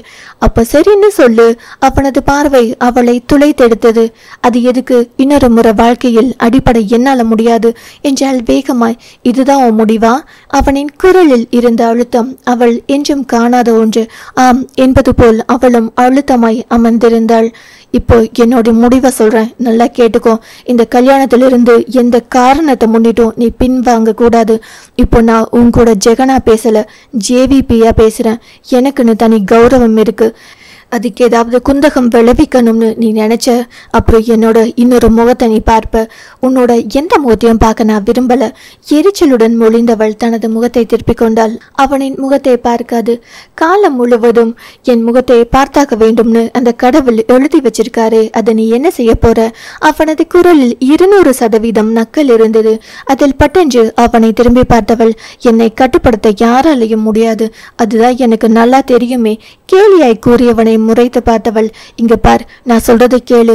நீயும் நானும் நினைச்சா இந்த கல்யாணத்தை நிறுத்த முடியும். இதுக்கு நான் ஏற்கனவே பதில் சொல்லிட்டேன்னு நினைக்கிறேன். என்னால என் நைனாவை எதிர்த்து பேச முடியாது. அப்படி பேசுபவனை கண்டு அவளுக்கு என்ன செய்வது என்று தெரியவில்லை. இந்நேரம் இந்த திருமண விஷயம் காட்டுத்தீ போல் ஊரெங்கும் பரவி இருக்கும். இதை அவள் நிறுத்தினால் நிச்சயம் ஊர்வம்பு பேசும் வாய்க்கு அவள் தான் அவளாக மாறி போவாள். அதற்காக எல்லாம் அவள் இன்னொரு திருமணம் செய்ய முடியுமா? இங்கே பார், இது உனக்கு வேணும்னா 2வது கல்யாணமா இருக்கலாம். ஆனால் எனக்கு இதுதான் முதல் கல்யாணம். அதனால் நீ இப்படி முகத்தை தூக்கி வச்சுக்கிறது, உம்மன் இருக்கிறது, கோவப்படுறது, இது எல்லாம் கொஞ்சமும் சரிப்பட்டு வராது. தாலிக்கு புண்ணுறுக்கிறதுல இருந்து ஃபர்ஸ்ட் நைட்டுக்கு என்னோட ரூம்க்கு வர வரைக்கும் உன் முகத்தில் சிரிப்பும் சந்தோஷமும் மட்டும்தான் இருக்கணும். நீ கொஞ்சம் முகத்தை சொல்லிச்சாலும் நான் மனுஷனா இருக்க மாட்டேன். அதில் அவளது முகம் மாறியது. அதுக்கப்புறம் கிண்டலாய் அவள் கேட்க, 4 சுவத்துக்குள்ள நீ எப்படி இருந்தாலும் எனக்கு கவலை இல்லை. அங்க வந்து யாரும் எட்டி பார்க்க போறதில்ல. அப்படி சொன்னவனை என்ன செய்தால் தகும் என்று ஆத்திரத்தோடு பார்த்து கொண்டிருந்தாள் அவள். என்ன ஒரு நம்பிக்கை, நான் உன்னோட ரூம் வரைக்கும் வருவேன்னு ஃபர்ஸ்ட் நைட்னு சேர்த்து சொன்னேனே, அதையே விட்டுட்ட, அதையும் சேர்த்து சொல்லு. நம்மட்ட சிரிப்புடன் சொன்னவன் முகம் பின் சீரியஸாய் மாறியது. இது எல்லாம் என்னோட டேர்ம்ஸ் அண்ட் கண்டிஷன்ஸ். இதுக்கு கட்டுப்பட்டு தான் நீ இருந்தாகணும். என்ன சொன்ன? என் ரூம் வரைக்கும் வர மாட்டேனா? உன்னை எப்படி வரவழைக்கணும்னு எனக்கு தெரியும் என்றான் அவன் உறுதியான குரலில். நான் கல்யாணமே நடக்காதுன்னு சொல்றேன். அவள் எரிச்சலாக கத்த, நீ மூச்சுக்கு 300 தரம் சொல்லுவியே உனக்கு சோசியல் ஸ்டேட்டஸ் தான் முக்கியம்னு. அந்த மரியாதையை காப்பாத்திக்கணும்னா இந்த கல்யாணத்துக்கு சரின்னு சொல்றதை தவிர உனக்கு வேற எந்த ஆப்ஷனும் இல்லை. அதில் அதிர்ந்து போய் அவனை பார்த்தாள் அவள். உன்னை பத்தி எனக்கு நல்லா தெரியும். சம்மதிப்பேன் நினைக்கிறேன். அவன் பேசிக்கொண்டிருக்கும் போதே அவனது அலைபேசி அழைத்தது. அதிதி காலிங் என்று திரையில் ஒளிர்ந்ததை பார்த்து கொண்டிருந்தவள் கண்கள் வெறுப்பை உமிழ்ந்தது. அலைபேசியை உயிர்ப்பித்து காதல் வைத்தவன், yeah baby sure 8 o'clock I will be there என்று கொஞ்சி பேச அதை கண்டு அவளின் கண்களில் அனல் பறந்தது. ஆனால் அவனோ அவளிடம் விடை பெறும் எண்ணம் சிறிதுமில்லாமல் அவ்வளவுதான் பேச்சு முடிந்தது என்பது போல் அவளை கண்டு கொள்ளாது எழுந்து சென்று விட்டான். அவனின் இந்த அலட்சியம், உதாசீனம் எல்லாமே அவளுக்கு புதிது. முன்பு அவளிடம் ஆர்வமாய் அன்பாய் பேசும் ஜெகன் அவளது மனக்கண்ணில் இப்போது வலம் வந்தான். ஏதோ இனம் புரியாத துயரம் ஒன்று அவள் மனதை ஆக்கிரமித்தது. அவளது தந்தை அவளுக்கு இழைத்த அநீதியை விட, கார்த்திக் அவளுக்கு இழைத்த துரோகத்தை விட அவனது புறக்கணிப்பு அதிகமாய் வலித்தது அவளுக்கு. தாங்கொன்னா வேதனையுடன் அவன் சென்ற திசையை பார்த்து கொண்டு அமர்ந்திருந்தாள். அங்கிருந்து செல்லும் எண்ணம் சிறிதும் இல்லாமல்.